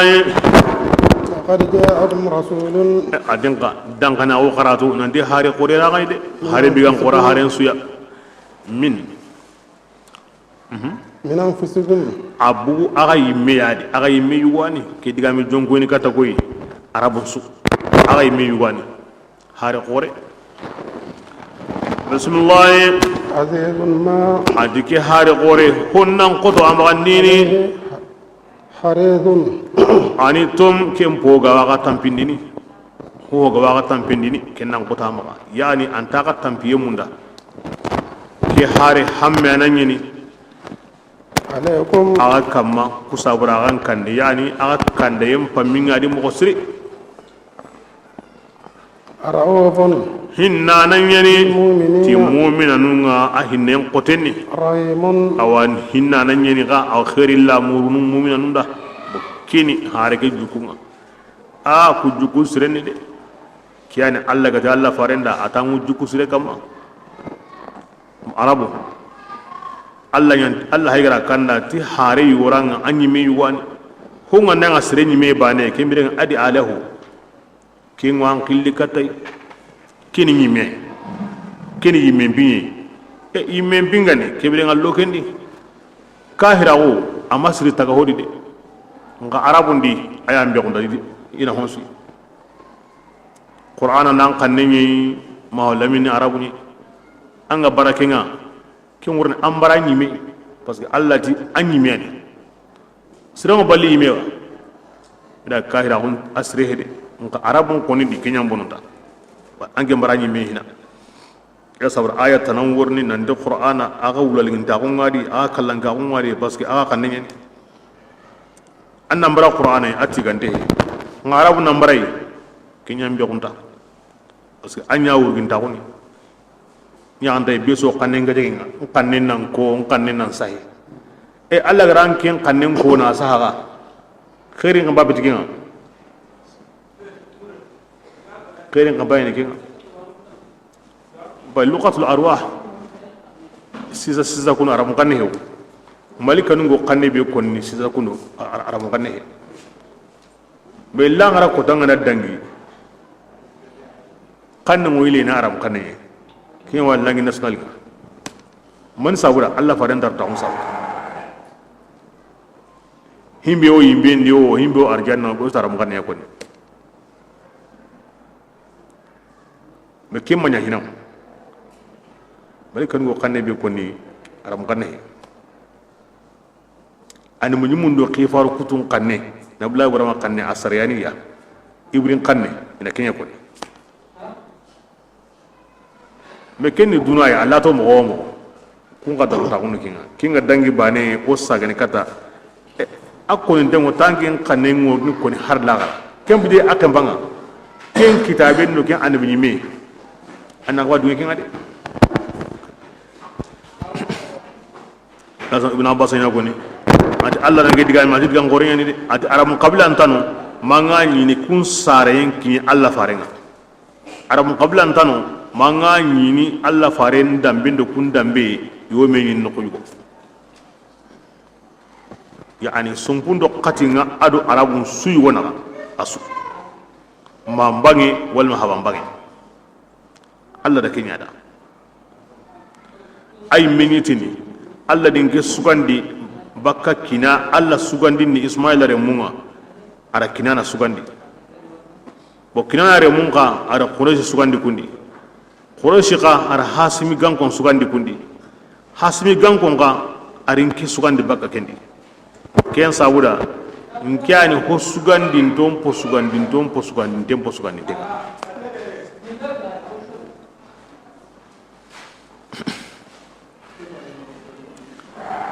kenni dambe mbangi ara jukungoni himbe serebe gantan tampi munda kinka mani ngamunda de wa akilungo da mbate mogobe ango kisini dunaro lagara kinka mani ngamunda de wa kanangin wono anga ka heba na nyibe ay aken galle ma nyibe de raufun bil mu'min rahim anga ka haja manga hokka pakkenye hinenga dade kenta ka bakanangin ni be so jama mundu mi anga kitabane ke birenga andi suka pana wa mundu na ka hagai ay me mo sunya bane keta ay kempita kan du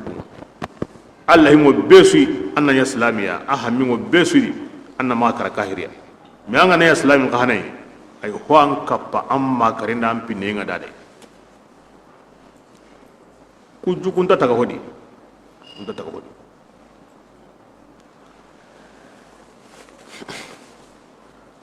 bismillah fa in tawallaw adike benga sedebe go kundu anga nam palle koy kenga fa qul ya rasulullah ngotini dangani hasbiya ngi wasan koni inna allah ingasana la ilaha tungo bani tunganda maganda Allah taala ngirim pinun kini Allah taala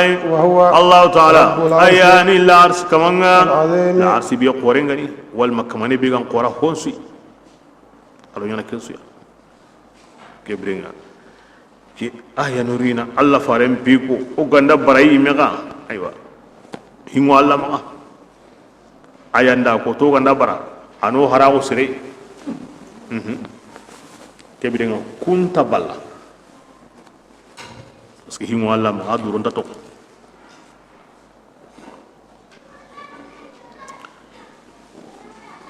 wodni aya lagare be ga yanka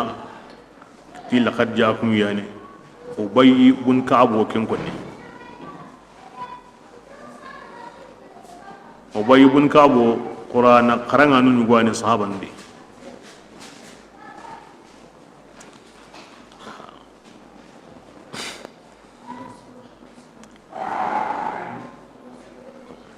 akon dengo ti ka wattaqu yawman ken kana kon dengo ti ken aya lagare ken ga kon dengo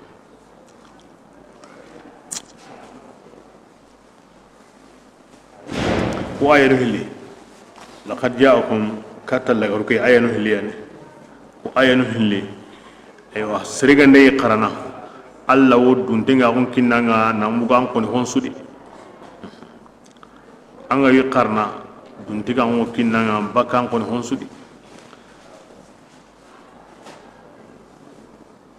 ammo akram o be gawno kinga logonta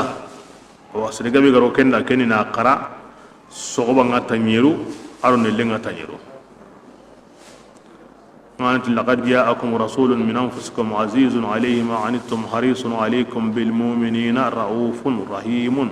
فإن تولوا فقل حسبي الله لا إله إلا هو عليه توكلت ورب العرش العظيم كبرين آية لغرك الناس ساقي كنا تنيرو كنا أخرم ونقول فقل حسبي الله لا إله إلا هو عليه توكلت ورب العرش العظيم فقل حسبي الله لا إله إلا هو وكنا أخرم ونقول أمي اللي سوا قرنا تنيرو وسلمي أنا الدنيا كما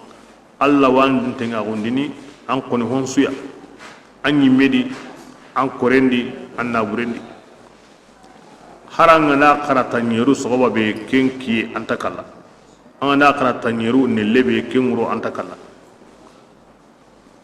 kanga serena kara masibanun kanen sauda kallen woni bantanta kinga de aken ko danga na kinya an go jelna kama mo jelna kama kunu ngade inna ahankanya koyi nanti alla da hokore ladi da sirina akhiratu gadi ko ke wasini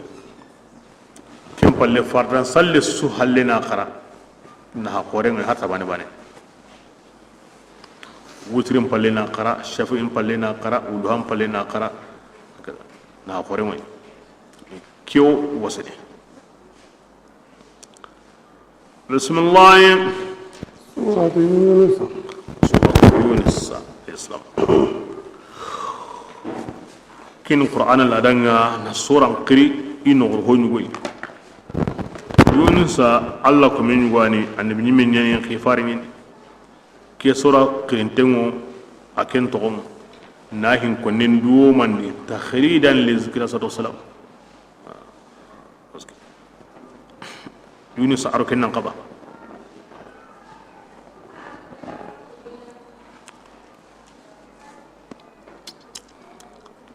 بسم الله مكان سورة يوني مكان آيات دان تنوادي كنت كنتاد كوني ماجنا آيات ni makkan sura ngolle agolle ni genye Allah ni bani ko ganda kara o wundini ma hollami na faremi qur'an na kitabeni arjanna wono yimbe ngono na ku sabatindi te qisanu ko nenga na to gonda nu sabatindi nanti kemen do mi dangini aga do kahirun bay laqabe adu mi dangini and bu nyum ndo khifaru ido baka do ke laqaya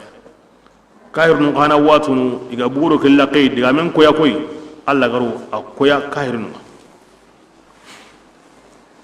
makkan sura ngulini kuma wana ko kunya gullinga ne pesa ko ninga mosri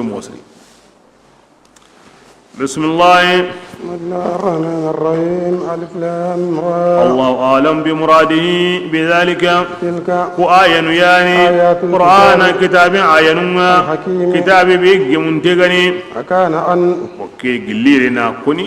ننت القرآن الله يا كتابني أجي منتني ما هو لمني ما كنت يوم كلان دي أي أكيني كوي ما هو لمني أنا الله فارغني ألف لام را بسم الله يلي أكان أن يلي كونيا عجبا kaba koya للناس ay wasirun dangani makanko parce que gamen kona ko kila kere ma yanga kunyani yalli kinya kaba koy makanko nda أوحينا nandi okuna wahaynya kata yubaniya illi de bendun konwa kinya nya kaba ko ngai kundawa أن oti kinyu gubana kada أنذر الناس an gongondi sirunwa nanti kama dungara yi bini yimbendi وبشر ana الذين yemmu hana nyagalindi kunga tungondi أن قدم nandi صدق tongu tambe ke sabatin dewo tongundi yemmu ndangani di kamandindini قال الكافرون kika kosa kahirun nunti إن maka هذا ke qur'ana be hage korotin yani akurota on banganteni on wa qarna inna hadha la sahir ni ke muhammadu be hage yugo be ga ko korotin dalani naam yo keskoni ke amaka ta mikana maka na ke ka huma me ke kotanga gemme manya di mosu alla gandai haren qini ay miana koni malikanun alla koni oy me wa matu wa hawat ko nyana gamo korotendana nyani anya gantai ando himbi ganda gemu bido hilli bido siganga mo ko tigen tubi kita koroten nyani antan to kandu maga wa hakada diga men gabo Allah ke mo yan lagamini qur'ana yang ka wati agani makan go maga mo be ke mo ya bismillah inna rabbakum Allah ti ke hede agana to kama Allah ke be go batin sta hakin atwana ta Allah alladhi akin yani kamaninga inda Allah ni koyi Allah tuni ti gulluni haram kan kuton kida alkaba hakan boringa be su kara hakan ai tikempede Allah yan siri batini himbe hare gani ke kikana kitabenga koni Allah ayan tan ni kamunga wal arda aro munga bito tummi wuce meni kempalle ari hanka nyuronni arsi kama ogo kembe to hokore kuma go hanka go no konsumo be yudabbiru al-amra Allah ta'ala na hinun dabar ni tagawonu men gandini ma min shafi'in amanya gilli kanjunde ayem bane sudangani illa min maganda Allah dungo yempalle ay ngitin Allah wa Allah subhanahu wa ta'ala ke Allah wono gabane atilla ado kon ka hona tagandenya ga ke bidan ado ho maka hona tagandenya bidan hon sun taga honi bidan taga hon tagana kamane de angani metu ne kona kamun taga kona munyen taga wonta Allah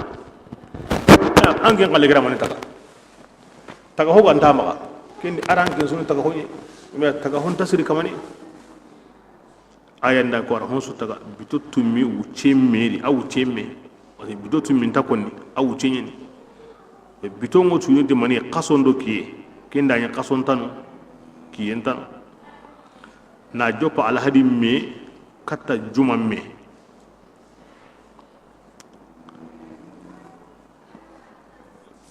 ke taga hondo me na ampi dabari asuna Allah akon ndemo ta tagan ndemo malga goro kuno atiya yo me kunta nya na ti duide Allah ni warai koma gotuno da aya nyugodi Allah yana taga honun kalli birin aya nyugodi awtni kalle malikanya waranten nay birin nyugoni awtni ti malikan parunya na nyana kesun diga bani haqiqan di Allah yani nka aw gemmian nanti kalle malikani parce que Allah da kanya warai aw gemmian nanti aharunya ni parce que abani tanya na bakem mo khana ti yere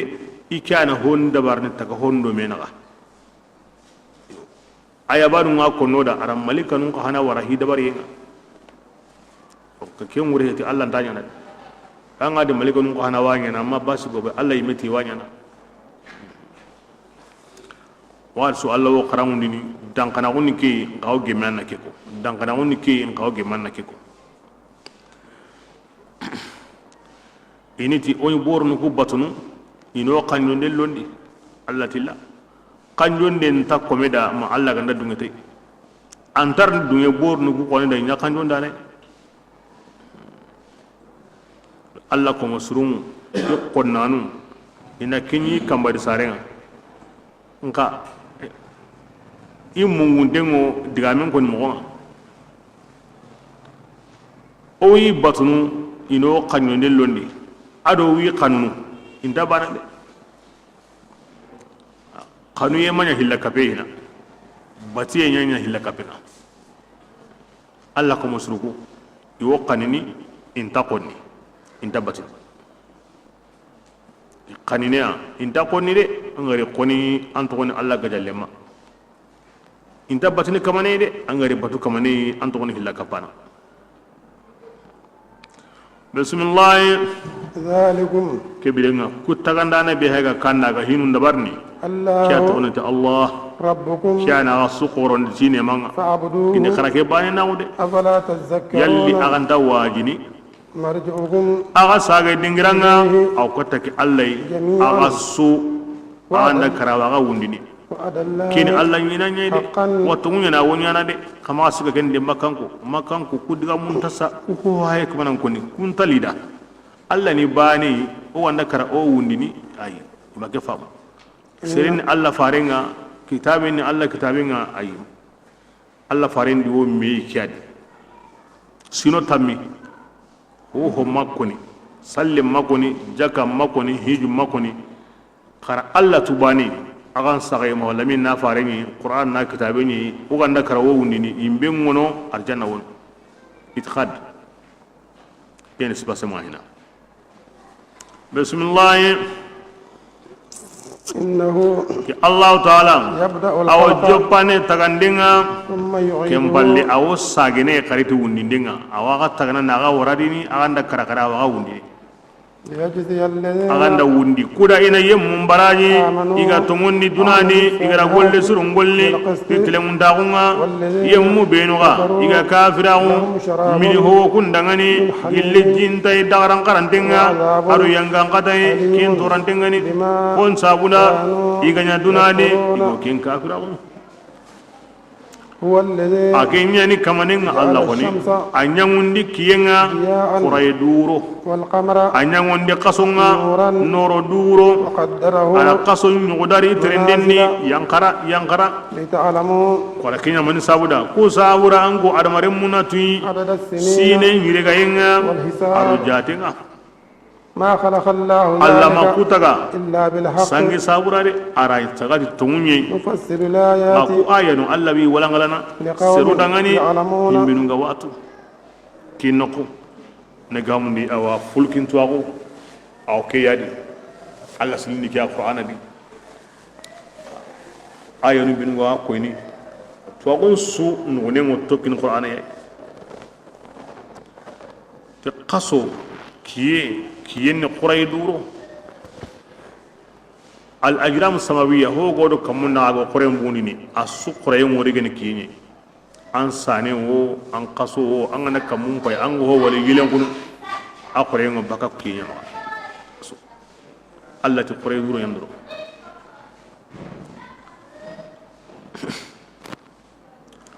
kiye tawye be ga wadi quray be ga wadi aho tuguna ni ago voltage be kinni awo duna su energy baka aho tuguna ni akalla juzun mi energy be go duna ya wasu baka asu golle so Allah tadiya wa qaso kenni noro ma dan fara be go qurayin do noro naga qurayin ngana kin mo wori aw yagen toro nga noro ngana mo anda ngana yagen ke sabura kiyenga na honni Allah ndanya ga tauna parce que akure nan korontan kaso nyaa nga lumo mo nga nya ga tauna di anta ho ina nya ga ala wanno kaso ndiga mo ati manazila na ke mo ya za kaso arabunu gandai ho konni ku sabura an fami intara no kulate koy himmenu wa ngurere iwa dabar ndu kuni ikumpi wala ngala mo so ke mo di wala ngala mo so wona qason kalleje wa qason trende iwa konni mo no bedi angana hay himmenu wa ngurere ya konni ke mo ya allati manazila yankara manzil ni manika angana bugu ke debe angura ke debe ma debe ni angana bugu ke kadi angura ke kadi kuru am wannan kata family ila kun ke mogodi qaso ngana sigi kata bla kara tampille aro jatigranu sigiana ma aw yankana kunyadi qaso wuru hilli wonyana on ta qaso ngalli kenni qaso ngandai nyana tampille ado kabuya uru hillo nyana hajiri mo bakana to amaba aba kenni kiyen qure ngorno medi kiyen pankantai on tawali qaso ngane timina tanjike urubani on tawali donc kenni lankara wawali khankanani kebrenga me kebe hage sisa ke tampili do segu arange tawra ke khatta ganin dengi ma 50 sun tamido hillo esna asra burjan dikenda 50 tampili do kanu segiana ma aken tampili do kanu ku segi kungo tam 50 sun tamido hillo an gondi parce que ka 50 sun kenda ba kasren pakale abo ira akhir kebila kun sanga son tamido hillo kundu kiyengo domi sanga so yoto te hamlu وتغني ثور هون جوزاء هون سرطان هون أسد هون سنبلة هون ميزان هون أقرب هون قوس هون جديو هون دليو هون حوت كتام دهلو هون سانغا سنو كتوان وكذا سانغاسو غونو كدي أنا تانا كانو tampiliro kanu segi wuto kasonda kebrenga sangajo sugono kanu hilliwa makakendi aw wuru hilli nyana sangaso sudi ado wuru bane tagandi sikandi sangajo sugono aw wuru hilli wini sangaso bane sunu gondi kanu hilliwa makano ado wuru bane tagandi sikandi anga dengen ka homi aw gemme sangajo sunu gondi aw tankarage ado ler nu tummi ana kenya yana nogondi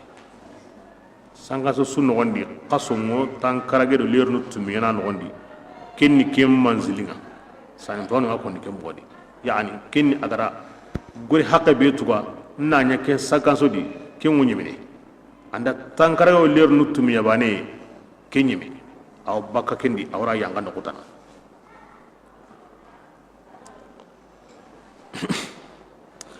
ke kana be age ke kana kite sagundemo kaso nun kama o godde kaso berati to on kaso ke kana jati kana kite sagundemo kenga mana ko mi jatu sikyani ni warame ke kana sagundemo ken kana kama nka kaso tagandi hana kenni sankaso ni walla garuma kaso tagandi lagaru kenni sankanso nyugo khana atagande hananga awanga ke mbodi masalan misal leya aganda sumbulat aganda tagandi hananya kendi awra tagandi lagarinya mizanu di awra ke mbodi gal kebrenga aw diga na ke mboya di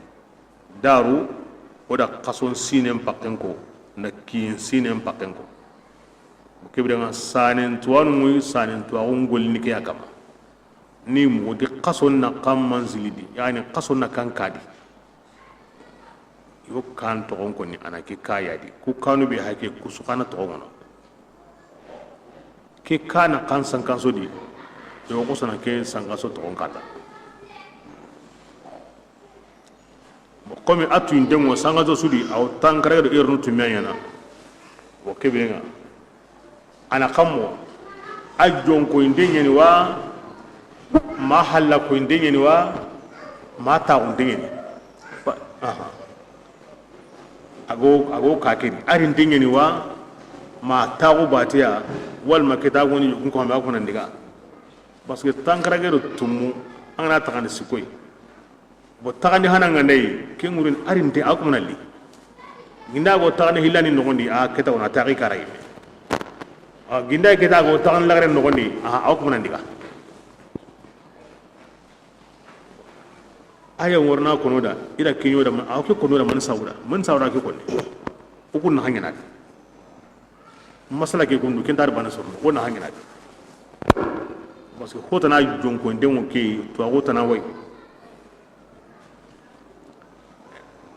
kasunga nei andei ke kadi ago ke kompedi ago ke kadi ari ndenga ndai kebrenga anganda alla nya ke hondambe aw antaw atta ndenga ndai anda alla nya ke hondambe ken nantaw aganda ya adiga ndenga ni ke ta anganda alla nya ke hondambe ken nantaw ke me ngabe nyawono sirungo sanen karana na tu kedi men sabura kena mo sere amo obren kana won gata Allah wa kunoda kemo go bi hay gede ikana ke dabari akure ga man kalleni ona anna gamu ni sinen jatintu ona sinen qaso mon mandir ke ya sun qaso kabu ona qaso kabu ni yedi abito mon mi tamlero na do peut-être à côté bito karagi wala bito tumi bo sina ndo mo nimi ngana kabugo tamuno hilodi wana kinga tenta woni ngaga mu na kenyede ndiga na yiri sina ndo ke ya bo kinne sellan kallenga ine sine bi gandare qasam bi gandare annahu kitasawun qam wal hisaba ajda sina wal hisab aru jati honsu ni jate nye honsu me jate sura sigi mani ya dati honsu hada mare men ngarin ta gun honsu sigi jate yage ajjatin tingini agilu ni ki haqya an gondare ni ki haqya aso ke mogodi ke sabura tammani mesini aw gabbegeni gina ga ngila mi ga ndarame kibra so kose lenga chake be go kidi kinya wasudi mana ya jate na su jate na tenje ana war men pinsu ana ira men kanjene tayri ma jate ne an ko compensing ni mo songe be ga ni engineering ke to halle mbake wa baka ke mi haqe wornay ke sima haqe wornay akara mo gemme asu ko nanda jate mo kilen da warne klon mani mini an ana kuni to anu bane asen kulen mo gemme aga to mo gemme ga ko to mo gemme manni wal hisab khonsu wal hisab angana ngu ko pentir nana anna mo yana nya kanga angana kada ando kelli hokullendi kelli hodumbendi kelli wal hisab awaja tane kero kenda ka home ak klor bundi wal hisab asura sigi mani ko tam pakke lerim pakke militim pakke angana ho hay nganya na nangemutike ube kenya nangemutike angana hongana kanda anya wakati ngama kana nangimu ampatenda wasanan kama angana hontu mo angana tunanta nyana ngimutike kota ke wakati ya an walangalanta dinan tanda tuturo tanya ikununga asa allati wal hisaba ara nasabi ke ngure kempanta jatenga kempango honsu kay majati kempanta angana bane sa na tombe bane wara halle bane tombe bane anya tamu anya tombu hili anya kame anya tombu siki anya wubini anya tombu nangati anya kame wubini angana tombe suka haken kalon kapai anya ro siki tombe ni me jaten ko kembata wala hisab Allah sehno da Qur'ana di aw ya ko ne be nyano da wala ngalen kampanye ke wure jaten be ga wo maga ho kan ta surna halle Allah ne manyani wana kufa kam kasondo kiye ogo to ago beta go qurain kama ado ganta himbetu ad awa ab hindengani asunu ne manye Allah gara nyoda bismillah ya sabra diga men jo par aganya mana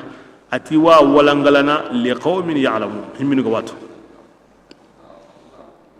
bismillah anna du kayfi gamu uron sogiyni ado kiyen sogiyni uron wora kiyen worni uron wajidini kiyen wajidini o ke wati beri sisa ko kapa kiyen ata ko taso kapa kiyen ko taso kapa anta kenni hane ile ngo karne hane ko taso bismillah kay gabe honni Allah ta'ala gara ken taga kamundi malikanu kiyu qasu sanu kanku tabullu ar kentana kay gabe o munyan kadi Allah gara taga hungarndo benu nga wadi gidu hangu funti honu waralla ko kentana ka kaba konna koda seru benu kunga o kanna Allah kunyan kaba konai kunyan na hinatai Allah kanna na ya ngana sa hohoya awana hana Allah kanna aya ngana sa hohoya ana ko famu kendi Allah lani ana ko famu di Allah banana bismillah annadu yammu benu kunganta kanna ku gemalle magunga I hayga dunge tingarinta unga kende pengani imma hagu tingarinta umbaneya adu yammu benu kunyammu kungani mungondoi bako golani yem ayanum maga kunkoni ati aywa kumba ngudo buru kunta odingranga kenni yimbenga ti honga kanu iganya tiga kungolni tawri Allah subhanahu wa ta'ala andi hon kuko awa hosren konni awa buren konni irambe gari ko ara tuanan ko na Allah kannanan ko o kibidenga kunya na aduna na handa Allah ran hankitana nga ma keta himbe nu ganta kanna o wanda karawo wundini haminta kendi ngadu kunta kanna Allah ide har kun wanda to mo kunta kanna Allah parce que mangara tunga na karango wundini mla sere be gara hohotu fulukidi angara hohotu hungaron don to agundi anya sanin to anani anya biology ni angara hohotu na anta kanna lagara kotanga na maga fagati dunai na dunan bimba na yage mundu am paminda lagare dan walla nyinan kane to agun koni ni to agun ni to ana sire nyana no ara to ana bure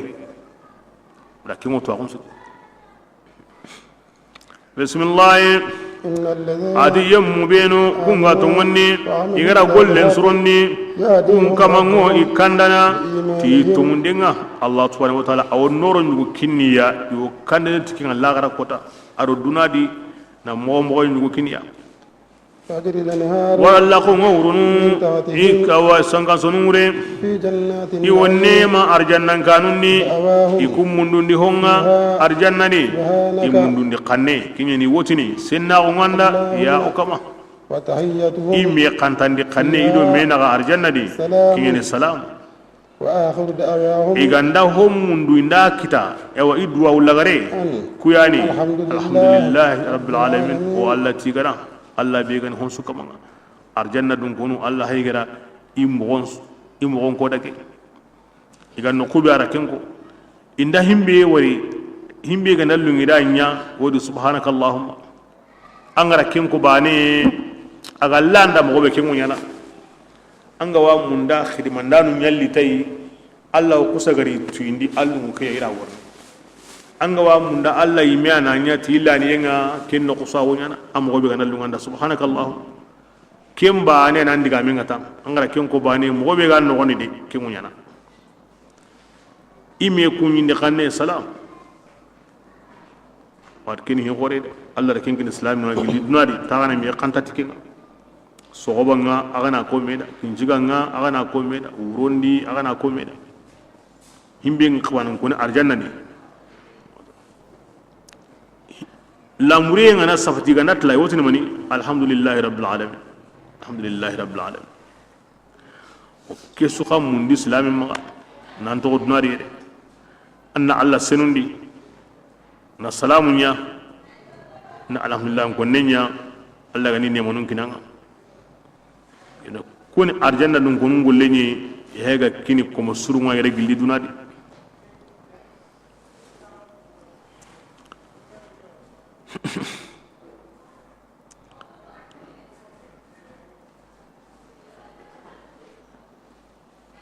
arjanna hinni kaba ko misal ndey Allah kananga da lamur aljanna inyige agante subhanaka allahumma senna wandan kama ken no qusu iru yigande murni yigande tabal nun kama tabal ni me bane no gondar wendo an no giloye kilo bane tanyere wujunu yigande ndambe wa kama horo ho on takaba Allah wa hankan kinna ya aro yigande kesu yigana awol lagarin yigana koy mogobe agar hana yiga mogobe ken wureni atunda bakadi nanti ke tuntinga na temtemu ay igani nyoke lagare kede aw kin yigana bi sharah ti yigandara gondo yigan kanu yinga koy mogobe agar hana yiga mogobe Allah ken yanada arjanna hi misalin tay inda tilawati ke be alhamdulillah rabbil alamin wala keni digal lagare alhamdulillah rabbil alamin andani hungarin tingeni yilingi nyani mawachi nyani andat labane kotungu kapame qari yo company wodi kana parce kallendan ho wonta arjan tikon kala anyi gandu nyani manga na yi gabane au kapame qari au company wodi kana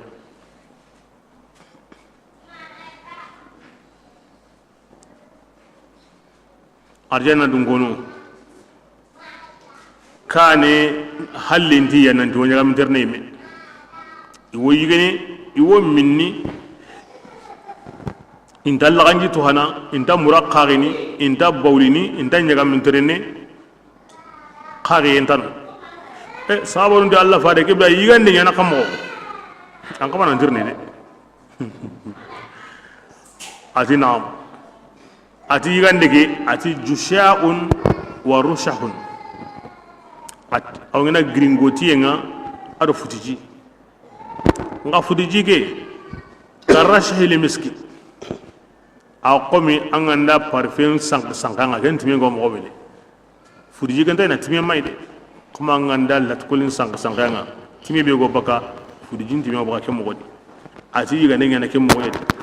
ya gringoti bane nan futi tukuna ya banani me allawi itundini at-tasbiha wa tahmida kama yulhamun an-nafs awi tundini subhanallahi kunninga ado allahin kunninga koy mogombe negu yengo mogobe be kewrini har aljanna di allahin kunninga me qotanta di de negu yengo to ko ama an tsiren damun negunu an sawun damun negunu haran kankante an gollinte akita mbalagu nyimane qoto yenga wa arjana dungunu allah hingonin kano ke mogodi wati su allah hinkonne wa bakira kandi wati su yo qoto yenta di de annabi da koy negu yenga ne woda mogobe yo allah ganda kinne wono sere bada gilli dunarede ma kute to ganda de allah hinkonne ya to allah faren du mantenya kamma ara yumatun ngarai sere annan nenin domini allah hin konne nenin domini sere su allah ga nanyanda amma khair to halaga manyanda bismillah ولو يعجل الله الشر إلا كفارن ونونو الله فارين الناس هي يارون قطع غدو هو يسابودا يوتين كيتا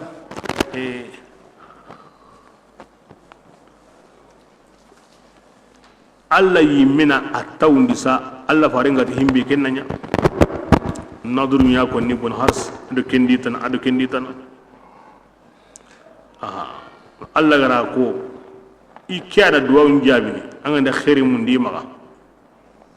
kebirenga aw ko mun jukundini iyana bonen ka jabini amma bonen mun di maga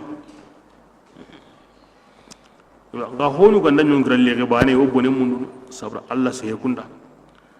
بسم الله ولا يعجل الله الشر أغني الله غبونن كنيغونديني سرون دغاني كوي كنيغوندي مغمي خير غاي دغاني لا قضي عجلهم كبرينا كي سيسواني هنسو كوماندين تيمي اما هنسو adama dem nga wahoy bane ani du langa ana digam buren ko gindi Allah go bonen jabi no ko mi khairin jabi mo ko kebira sunyeme بسم الله ونذر الذين أو يمن تقو كونغان تكنا أو جمال لماغنا أو يتقو أو غيرني أو يفسقيني وإذا مس الضر اللي توران دميمي سرين كافرين أنا قصغر أو كقري أنا كامل أساونتي أو قائدا أتاوندنا أقري أو قائما أسينتنا أقري يعني أقول لها لو لها لدي أو كاهرين أنا واتو aganda kori hinda kita Allah tawada bagara kendi ana Allah khiri bismillah birammi كشفنا ضره wanda atora ke grindi bakayga ana kusaga dube ka fira o ke kama an wotini amado mo ko khilli hina لا ضر kata tora yugo grindi kingara kita كذلك antawo kemo go yadi زين ما ida hon sura maga للمسرفين dagarang kara yemu kuda igo kembi يعملون igo himbe golli kema iga sirin nanya aga koto anti Allah an sawndenda ko an tawndenda ko an mo sudan taw Allah ga na girndi kembi Allah be gara girndi kembi an ken kalin ya kamundu na Allah kufa nan sage katay anyi nga kaba ngena kunduye mangenti Allah ara newe ladi angenda nya ko Allah ga ma honya kempiti usrenga lago kempiti usredi anda sren ana doranga gulle nya kem mai gan kabananya bismillah ولقد هلكنا القرون Allah di oda jaman dungonum balagi من قبلكم aywa makan kon gane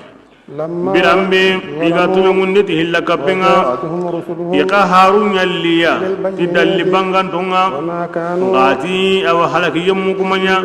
kuda intongonni de كذلك ati kemo gani ko نجزي o القوم yemmu barajini kunganya kafirinunga o kafirin barajini ke dalle ngana kuy anga madungi na Allah nyankane bismillah ati kem balle o dan kum makangunya so adunga munyendi hananum balagi halle kuda on bayni mo ombe hana go kingollini mi yire makangun dayre so wake nka kyan ko ni besuda Allah kamana ampayade anyana yere lenki Allah munyege ango no kube anyani non khalifa agar himbe mun nam ma ko na ko mananya de ak manam payde sallallahu alaihi wasallam ati be suna ko inna gananga be so turni inna gani honga bismillah وإذا تتلى إن آياتنا أبو آيان قرأ عليهم كافرين كما إبانغانتي غيم منتي كونغانتا كنا وكمال لما كنا إناتي محمد الله تي قرامبويا يبيغا تكي بسانكي نكي قرامبو أو كو دينان دكاتونو أو بورنون دكاتونو وانتكي من دهوتنا كودا أو بدله Allah farin ngana di kyan kin gida e wotin ahrawo ke kuma ni min arabu nga hotana koda mbi galloda قل ya rasulullah tida ما يكون amma لي ya gam paulan tan gida ngani na qur'ana ke harawu tinyimme yongolanga de إن أتبع nge ko nda ho batun karam pokedi maganta himbe digande kem parina ko katinga de إني ngenda kenya أخاف ngeo kanna nganda batin kamanga ngukanna kota yanga qadaya ken qorenni ke kida radika min koni ko Allah fare koni muradu ma yumatun kida mi koni Allah fare da o sagonko kende o gemme hidi ay himbi ganda kindan na kenya koni ngukanna nganda yilla la gara kota ngorndi ke bianga islamin son ko ka wari yon kolande kare kare ma tuwan karanganu abe go surun nyage bunini bidenga ma hoko himbe ga Allah kallenga de Allah faringa to kana himbe an ken ta kana genga ina hoko himbe ga Allah kallenga yo kana wure lagara Allah faringa na kana himbe lagara asan tak bana sawu genga de kibir an ne tin Allah ti ana yara ko de an ne tin Allah farin ti kundu ana yara ko de keballe hi qor nyawkane bismillah qul ya rasulullah ngendin أو شاء الله alla ganna kanunu ما تلوته yemay qur'ana qarana an kun kamade itange nimme annaga munde anke nimminna hariya ay ati alla na kanun ginyi o madunganda anta kasosui anta hasosui honda magadino si ati Allah ganna kanunu ngema ya qarana kama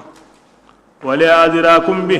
ma ya gatuni tayimi ken wurini Allah na kanu nke ganye ide sawon tingeda andankunda wa ghallabisu ata ya gantenge wuchu فيكم an kundi makayre عمرا wulate tanagate sine من قبله na nyimma ke digami jopa أفلا aganta تعقلون hakerne ke mirenga nanti gila bada ay nge wunki tan na gata sine agara mu ngi hinati Allah den fi agara mu ngi hinati ke ni Allah kitabenga kibrenga hakirni ka hakiri ngara ko ke wakati kibre Allah dungen na ko Allah din nyai ke wakati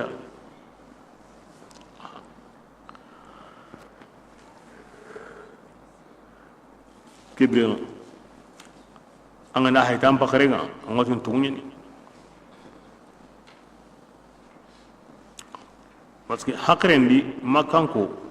i mira alla farenya mo ngari asare kitendi akori kitendi i wala halantu amaru qaramudi aranta sahande aranta ho sahante qarana amma diga debe nan diga yare do dunai agara hoygo tunonan li ara wuce ke suka homantenya i kunyi me nakano yo kendo keme diga me ganari bire nyugonu ngai me alla wotini da diga me nganda koto basin tare qara hara aya bane ko nisa hari aya bane himbe gani qur'ana me ya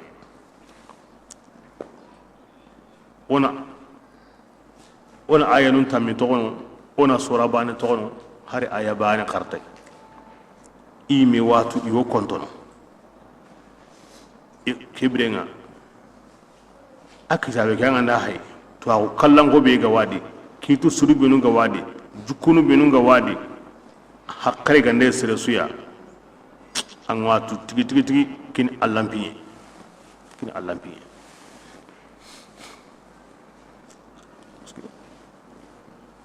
hogo nyina sagwe ogara wotini anda tudo kya bate kimpo honda Allah fare krise he tirana he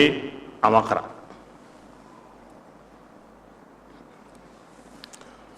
bismillah afala taqilu adi yemme sumanya gan nyundinda dina yemmenga agara garen kutu na sawallai maga garankutu ta Allah ayanunga ati hinjaninga jino yemme an judumunga ni kuyanga matubi anta kharik sanade kibran kyokitu kibran kiyana ke konni genda tin Allah tin aya matide a hanan juda ga kallenga Allah gara himbe ko ma garankutu de bismillah adi makkan ko ngo batunu kingani Allah tanai abati yenti to abati balagunti torono abati nyimenti na hana ina tiboyen kibarenni ko boyenu ko ani o kanjondanunga Allah taala ni akidangani an kunyana Allah kibarini wa ti hoyi Allah yimme ganta kendu aw kamunundi ay mentatu munyendi an kunyana kenyana huyu wono Allah ta kendu kamundo ngindi an ko hen ko ni Allah da kenni mani kamundo ngindi Allah ta kapalle matidu ya Allah ganta himbe tu kenta non de kamundo ngindi Allah subhanahu wa ta'ala an ta kapalle matu idu ya ijatindi i togondi i mankutondi gollendi antatu Allah ganta himbe tu kenta non de kende an kunna Allah tu indi hoyu Allah yimbe ganta himbe tu ay mene gem payde subhanahu sinnahu alla dangani an kallamunda bakaho magandi ago kempilla kabba qur'ana digame akken do kampanye wama kana an-nasu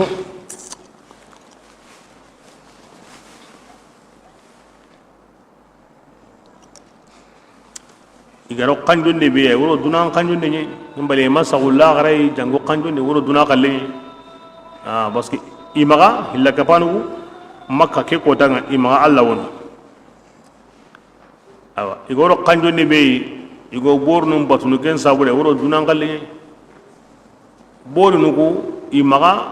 kamme anganda amundu Allah ma anna ko ni hoada kinga ya an ko ni Allah da ngura tirelanga kendi bori nyago mundina kendi bori lini yagaya kendi bori yani ngarinta on khibaro khibari gono bori ni gono kengo mundini kenya ma oni batunu kenya sawura ngoro ken kanjonde yai bila kenya wa mundu Allah ma na kina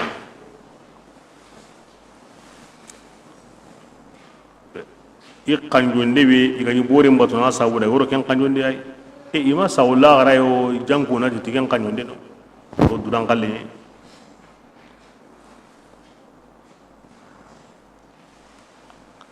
bismillah wama kana an-nasu Allah wala ati serum manya maganda jama bani besu dina bani kama kini akon taskani na wutu adama ikata nabillahi nuya asuka humande jama bani osudina bani واختلفوا غسروا لغريم ميسوغني وهونو تغسرين كما هونو كافراغو ولولا nga kele magalli gambe ken kele maga same illan kama ya rasulullah nan diwo hinu ngalla na lagara duguna su ya ko na su tuka لقضي allah ni kidi ido me na gaduna di فيما wonde iga me so gani awa kendi ka allah kiti ganninginya ni lagara ko tango dukina hinu ya gabundi kara bute mura tongunde ngono garante ngono sumi tungun kama alla garinyana hinya hilloi wa hinta gillike modi la yazaluna mukhtalifun hinta gillike modi gomme soxi bismillah ويقول adi makkan ko ngodini manni igama aya yangandi alla farin kama illa kama ngokuma imewo himbe nukoni musa kitenda doko salihu nyugonna kundi menu manni keme ngama nyada فقل an wotini dangani annama hi muguntenga kinna allah maga yani komin ya ganta ho kin pingo allah maga ko ayanu bi hage allah yalli ni tay nge qallini na yaga konnya kebirenga karayanga qaden tangi koni agama o gilaga matonde inni nge qana min al muntadirin nge gilli tangi yemunga gilaga kin gongondini ke on tauna hay anaya mobe وإذا أذقنا الناس اللي قلنا سرنتمني هنيا مكة كاهري من بعد ضراء أيوة تورا بالك ويم بالك ويم بالك كينغرا ميمي إذا مكروا أن نقص غرا دبر بني هذا مرة مندا أو آيانوندي إنغيني إنغاران كتو قل أنغوتني دعاني الله تعالى أيان كينيمونتا دبر برين تغارونga إن رسلنا karatokum malikam parunga yohon sana aw kempe burun kutuna ya kharakentu هو الذي Allah subhanahu wa ta'ala ara makkan gon jarabi iqannu qutagun sabuda sino nyeri kamme mari kem palle khairin gari kamme gari ay kibiringa iranya na kan konendo ngini winga kadi iti borun nya batini ki o julugun sabu gande ko muhammadu gara ko ni mobe o ko ma tubi o ko mo wonde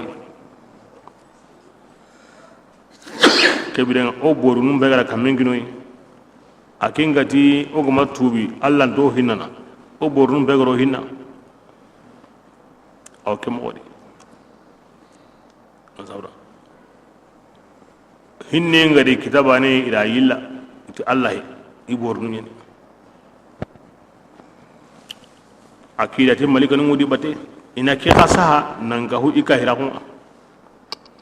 bismillah هو الذي allah yani kamaninga يسيركم awangu nyimme trendini awa sellan trendinga mahangen nogon trendinga حتى إذا mabira gebe agandani kuren nogondi kuren paiga wuru ti nogru honunga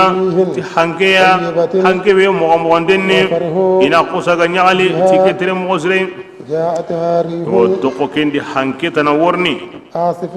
ken karayen qotoni de aw hon sukarana وجاءهم الموج ken nogoni ngamen worniya كل مكان nambulo bangen suya وظنوا ina dangana o gem bagadinga nanti ikunga halaki em paiga gorin gali ti suka mantenga دعوا الله gem bagadinga huren nogon seru isu alla qilli مخلصين الدين akhirin ni mogo be qilis aw akhirin ni mogo be kullengani له alla banida gem bagadinga لئن hanken kare أجيتنا ngamen girdo bangen suya hure keta liga rantai besu nga neni bane kisi mogo sire besu ti alla kem pakati ina takengutu wallahi alla ngando kisindi من هذه gilli ke kanunta hoya لنكونن moganya من gilli ku الشاكرين fandanu فلما ati birambe جاءهم allah taala gandi kisindi جاءهم aw anna kusagarini يبغون ewa wo mundundini في الأرض munyendi بغير الحق mundu hobe ga hitongu ya ina ke mundu hilla kape bononindi kutai angati alla da anga nin kisini nga neman kufana alla neman ta kufana to kutai ngade ti kahira ko ngade ti fasra ko ngade wakini ana mara mun golle ken tasrinyana anga ne sillan terendendi anda koto alla gandan kisindi akufa ango hangen terendendi anda koto anti alla aran kisindi anna alla neman kufa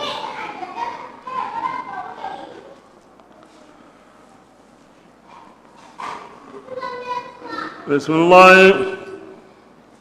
يا أيها Allah الناس ya makanko yani makanko awro besway إنما بغيكم annama aga fisiriyake على أنفسكم ana aga yimya kamade an golli gure an fasirago ajiruna yimya kamade anta Allah torono de متاع الحياة ngatin ta on daga me الدنيا adde pegani kenni honni ayde angara kamel sine kita am lungun suwa maga ko tabana ngurana to de amanyi mandi amanyi ma amma watu ngawo nyiminadi anyam mo amurana to mana nyimandi mega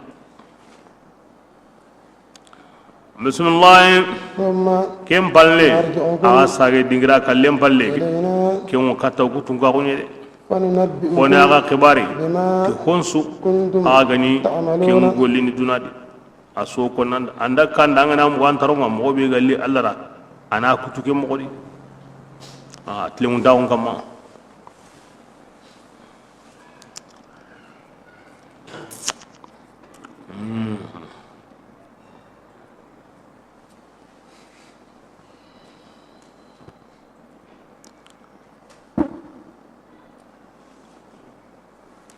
aya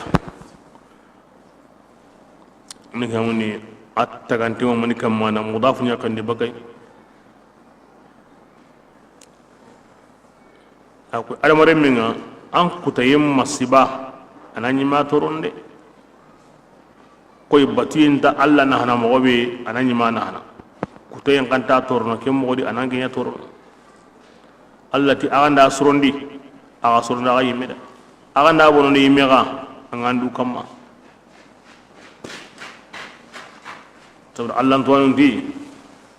homan toro allah na yi komenni kutanai amanna allah komen ngande ka agobatini hillaka banan fillaka pe kenta hillo sabatni allah kenta ko ni allah ni hillo anda ko ni sikoy ara garina kuta ke sabura hillaka pe masiba ana hillaka pana yakam anda banyo allah ke mo bane gane serebe gati allah ni bane ken kamane ma allah nya bane koy ay allah bane na on sabatin dengo dilla kenga ma koni wa antar griga bane serega nati ngera allah nya bane awre ne ya allah bane na on sabati tinge sondo men allah bane na o anyami tinge hakarenga amanan piti ngera bane na go nyugo sabatin di allah da kim bane na go mai allah da serebe kallenga ne kinga kinyi mani kahira ko nan dingiana allah nya bane na ni bane mai ay allah ni bane hinun kane hinun wondi ar hinun palle asam allah ton diga mo ngani hay igoni wotini ma wahada li wahid min wahidin iz kullu man wahadahu jahid ti serema allah nya bane ay oda ni bane awri ne allah bane na o asbatin qahanama serebe ga ni ngana nya bane na ni bane mai ay angini mi aw kuma angini ngara allah yimin na kariya ko me gara ho nya anda nya ni meda mangani me kama bismillah inna mathalul hayati atin ngarin tawo be ga ko si Allah ga ta daga ni ti an ga mun ni an na bonondinya an anyi me kama wa duna ga ndai wuci nani ai duna misalin ko nanda Allah duna ni wuci ne am sayin bai ati duna misalin mo ad-dunya adde pinne be akin be de pinne ni kama in ana komi jinya o ganda jinya kanni bakka tagullenni فاختلط نبات الأرض munyen funti hon pay ga nyami ti jike sabunga anne gam digi honu senu funti hon dambe su anga da kampalle nga walli مما gilli funti hon be serunga kenyi gana ado kara holle munga yigana حتى إذا anda gilli mabirambe munyen gari ganni isra maganga keta qorno honne mangunyen suga qallago ho dumbinni ho qallenni honne temanni ho fuyan kullenni ana lalungu زينت kebirenga ana surama وظن أهلها ana nyangunye dunkonuda nandi kunga iya lanini ewa ke moko kama aha ime ngala keta kona nyime hinu suro sohon suro ayri koni kawo ke wa le anyime keta kawo suro angana diga ho hay awanya gali kana bismillah أتاها أمرنا iwoto ko kendidi ogo hingo kusagari ليلا urodi أو نهارا makiyendi ana وجعلناها kusagara gunnenya حسيدا ko angara hata كأن لم تغن annati koy amaino بلمس angure daru o habana doro asimu alla da ada hangeli dina su qoso ilung baga baga khulle hangen warna su qoso bure ngorni na su kambu kampren kan ngorni na subi asimu alla da amin ga bon karna yana ina gon siri fuguna suro lemmi sen kono bro bangen suya hankin warna su yerendi har banda koron warna subi na subunondi har banda to kai wata nyawa kina mo wede ati dunawo ke mo yede gunninga suro mo soga nan ta hakere taawon mandi qallilo wati be kurkuru no wade ok ati dunawo ke mo duna aga suranga mo hakrande ucinande angan to kan tan flafli ko tabane pro mo waladi bismillah نفسر الآيات oko ayanu walangalana kemo yani siru dangani yatafakkaruna kungo tagasini angna duna wara kiyo kiribane kindi anta maga fagini kata dunaya ango duna ngena gollinya nyoke nyi ado gollira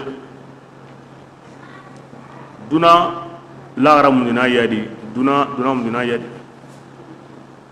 ke anda duna fam kundu antam pin sugi mundina imbe ma garanti ndam sugi mundina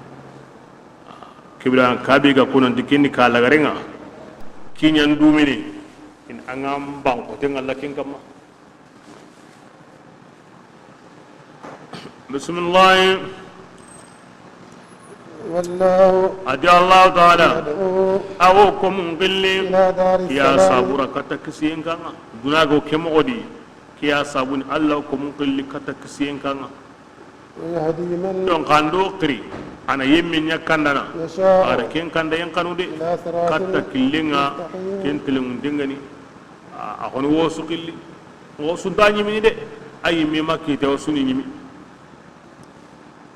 kisiyen kanne mani kabe yang ndaro no kentan nandi ando daru ay kentan an rar janna bani an kisi kallenga an kisi palagenga an kisi watenga an kisi qasoyenga an kisi nyimenga ho hontano masago duro manyagali duro kesa wati kisiyenka ko be gamano arjanna amma digana ho hiri arna kinoy bismillah الحسنى كبر الجنة كاسر كده للذين أنا يوم من يدغني أحسنوا يقرأ قول سروني وزيادة أين جيدي يقهنا كهي ولا يرهق قدر الجنة كاسر ينبي أدو جيدي من كان جيدي يا الله جاتين اللي كان جيدي كي هو زيادة الله ردناكو كبرنا أبراندي نول أقتل لا تي مرستي ay lagara kunni adi nema no kanundai kebira idi kallanka gondi dundura go hino kilikata minne kisi kika aken to gonu wani assalam oda kin ko ndangi angaro no bane ken dan kisi kebira ma jidi ni mani na Allah jati ngari na Allah walle ikum maga kebira ma ken jidi arjanna allah wa sallam ati aga surna kamangari koy mogobe qason tamundu nagato aga walli mogobe yani tamundu nagato ngori qaso haye me li renta kendi de ango no ko beso walli ke ngoni arjanna beso allah walli lirin tadi kinya li honsu ya honsu yo ke war mo ziyada wa ziyada ko mun tabana ke wayedi hono kembene ke horoba war mo ya nda walle xari igo wuci sunan yon kabari igira awari wucebe ko tasu lungoy jiri ndege anta ke lungoy baka ko mun tabana hono ka sine medi kuma walli tahillo me koy bananu bilime sine sume tahillo me hono ka kuma walli komi kaso sume son kaso me hono ka walli koy sume tabane hono ka walli ko tasu komi fardan sallu ko karagi wuceme ko tasu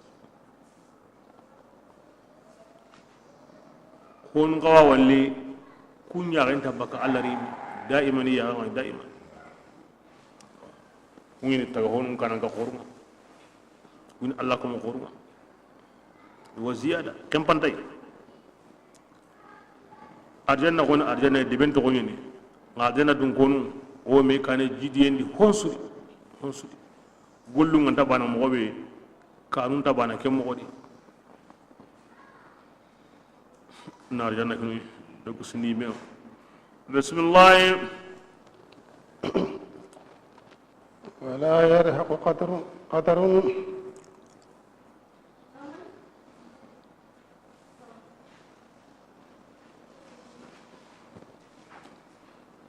adi arjanna dungonu ati hina yemmanya ago kufarini ya gallaqunga logon taqundi ya gallaqun kufarini kumbangu dosru wa ani arjanna dungonunga ikuyemu dumanu niya arjanna ni yemu benuga igara golle siran igara golle burun golle wani hillaka penga adi hobure tugaru kenami hobure ide honta bonda hillaka penga yang angkat ya kahanan tabon da imbinga Allah ti jazaan wifaqan gollin tabon da illa kapen yang angkat ya kan tabon da imbinga ara husrun digaran ko al husna ado himmi wara hoburen kahanan ya illa kape ewa hoburen tu aruna me hobure ayde Allah beera an tagana honsu nyanda amma dungiti ken mbane na huma manda kata yime tantan gangene sringa lesa ambay ko na negu sisa ayana negu ndini angone jibe mini angara mini ayana kinanga yigande be ga no gondi angorni himbe yiga ayana kinanga nan sarandi nan qorondi anti ken allantano wal man anti tawno de ngabane anya sringa lede كذا بعربون الكافر أو نهسرين اللي أما الله تودي أما تبا بسم الله وترهقهم ذلة أتكون كمانون قد تغمن جي لغرا لغن تغن يغلقون كفارني ما من عاصم أما يتنغنداني كافر دنغني أيوة نلو أدو الله هنون كأنما أغشيت وجوههم يا كايرين يا غلقي أن تقومي أيوة يا غلقون لغانتون نياميا تكتيني من الليل ورون أمود أنا ورون بتنبنين بقين وكتو ناسبي كايرين يا غلقي لا غرا أولئك أتيكم ما أنكو تبرو كواني إمبدون كونونا كيمو كوني دومانو يا إمبندي أبلغ سنكنا ويوم يا رسول الله إننا كوتا سما فقو تقون كفاميا يسوسوزو كم بالي وناتي يمون دغني أشركوا كونغا هلكاي مكانكم أنتم أن كنا أغا سيغرا كري خراك لازم أما أبو ير قطو سكيري أغا داغا بولنونا فزيلنا كم بغادينا أنا حتام بانجيني بينهم أوا كبرنا تغهون نغا سلام دو كايري أونو بغوميدي وامتازوا اليوم أيها المجرمون فقال شركاؤهم يقول ولا تقول سنيا نندا مكانكم أنتم an kunnan ka huma me an kunnan sigere an kunnan ka huma me an kunnan sigere wana honsu bugu me wa shuraka ari borinunga وقال شركاؤهم kenga nakki wati ge borunu mutuni dangani ما كنتم an ko mbori batanu munya aga ni batini o kene hakiran do nyongin do di Allah o mabuga sirai me gatone kamanu فكفى Allah awase ta Allah taala shedanga o kunaga adan kunaga kini borun diga nunga angar himbe batu Allah anya awa bori ngo ayite ma akima akaso ma amalika ma adamu ma lagara awtin gema karade Allah bismillah in kunna iwotini okunya o mungundinyi bakai batemma o mabuga sarai me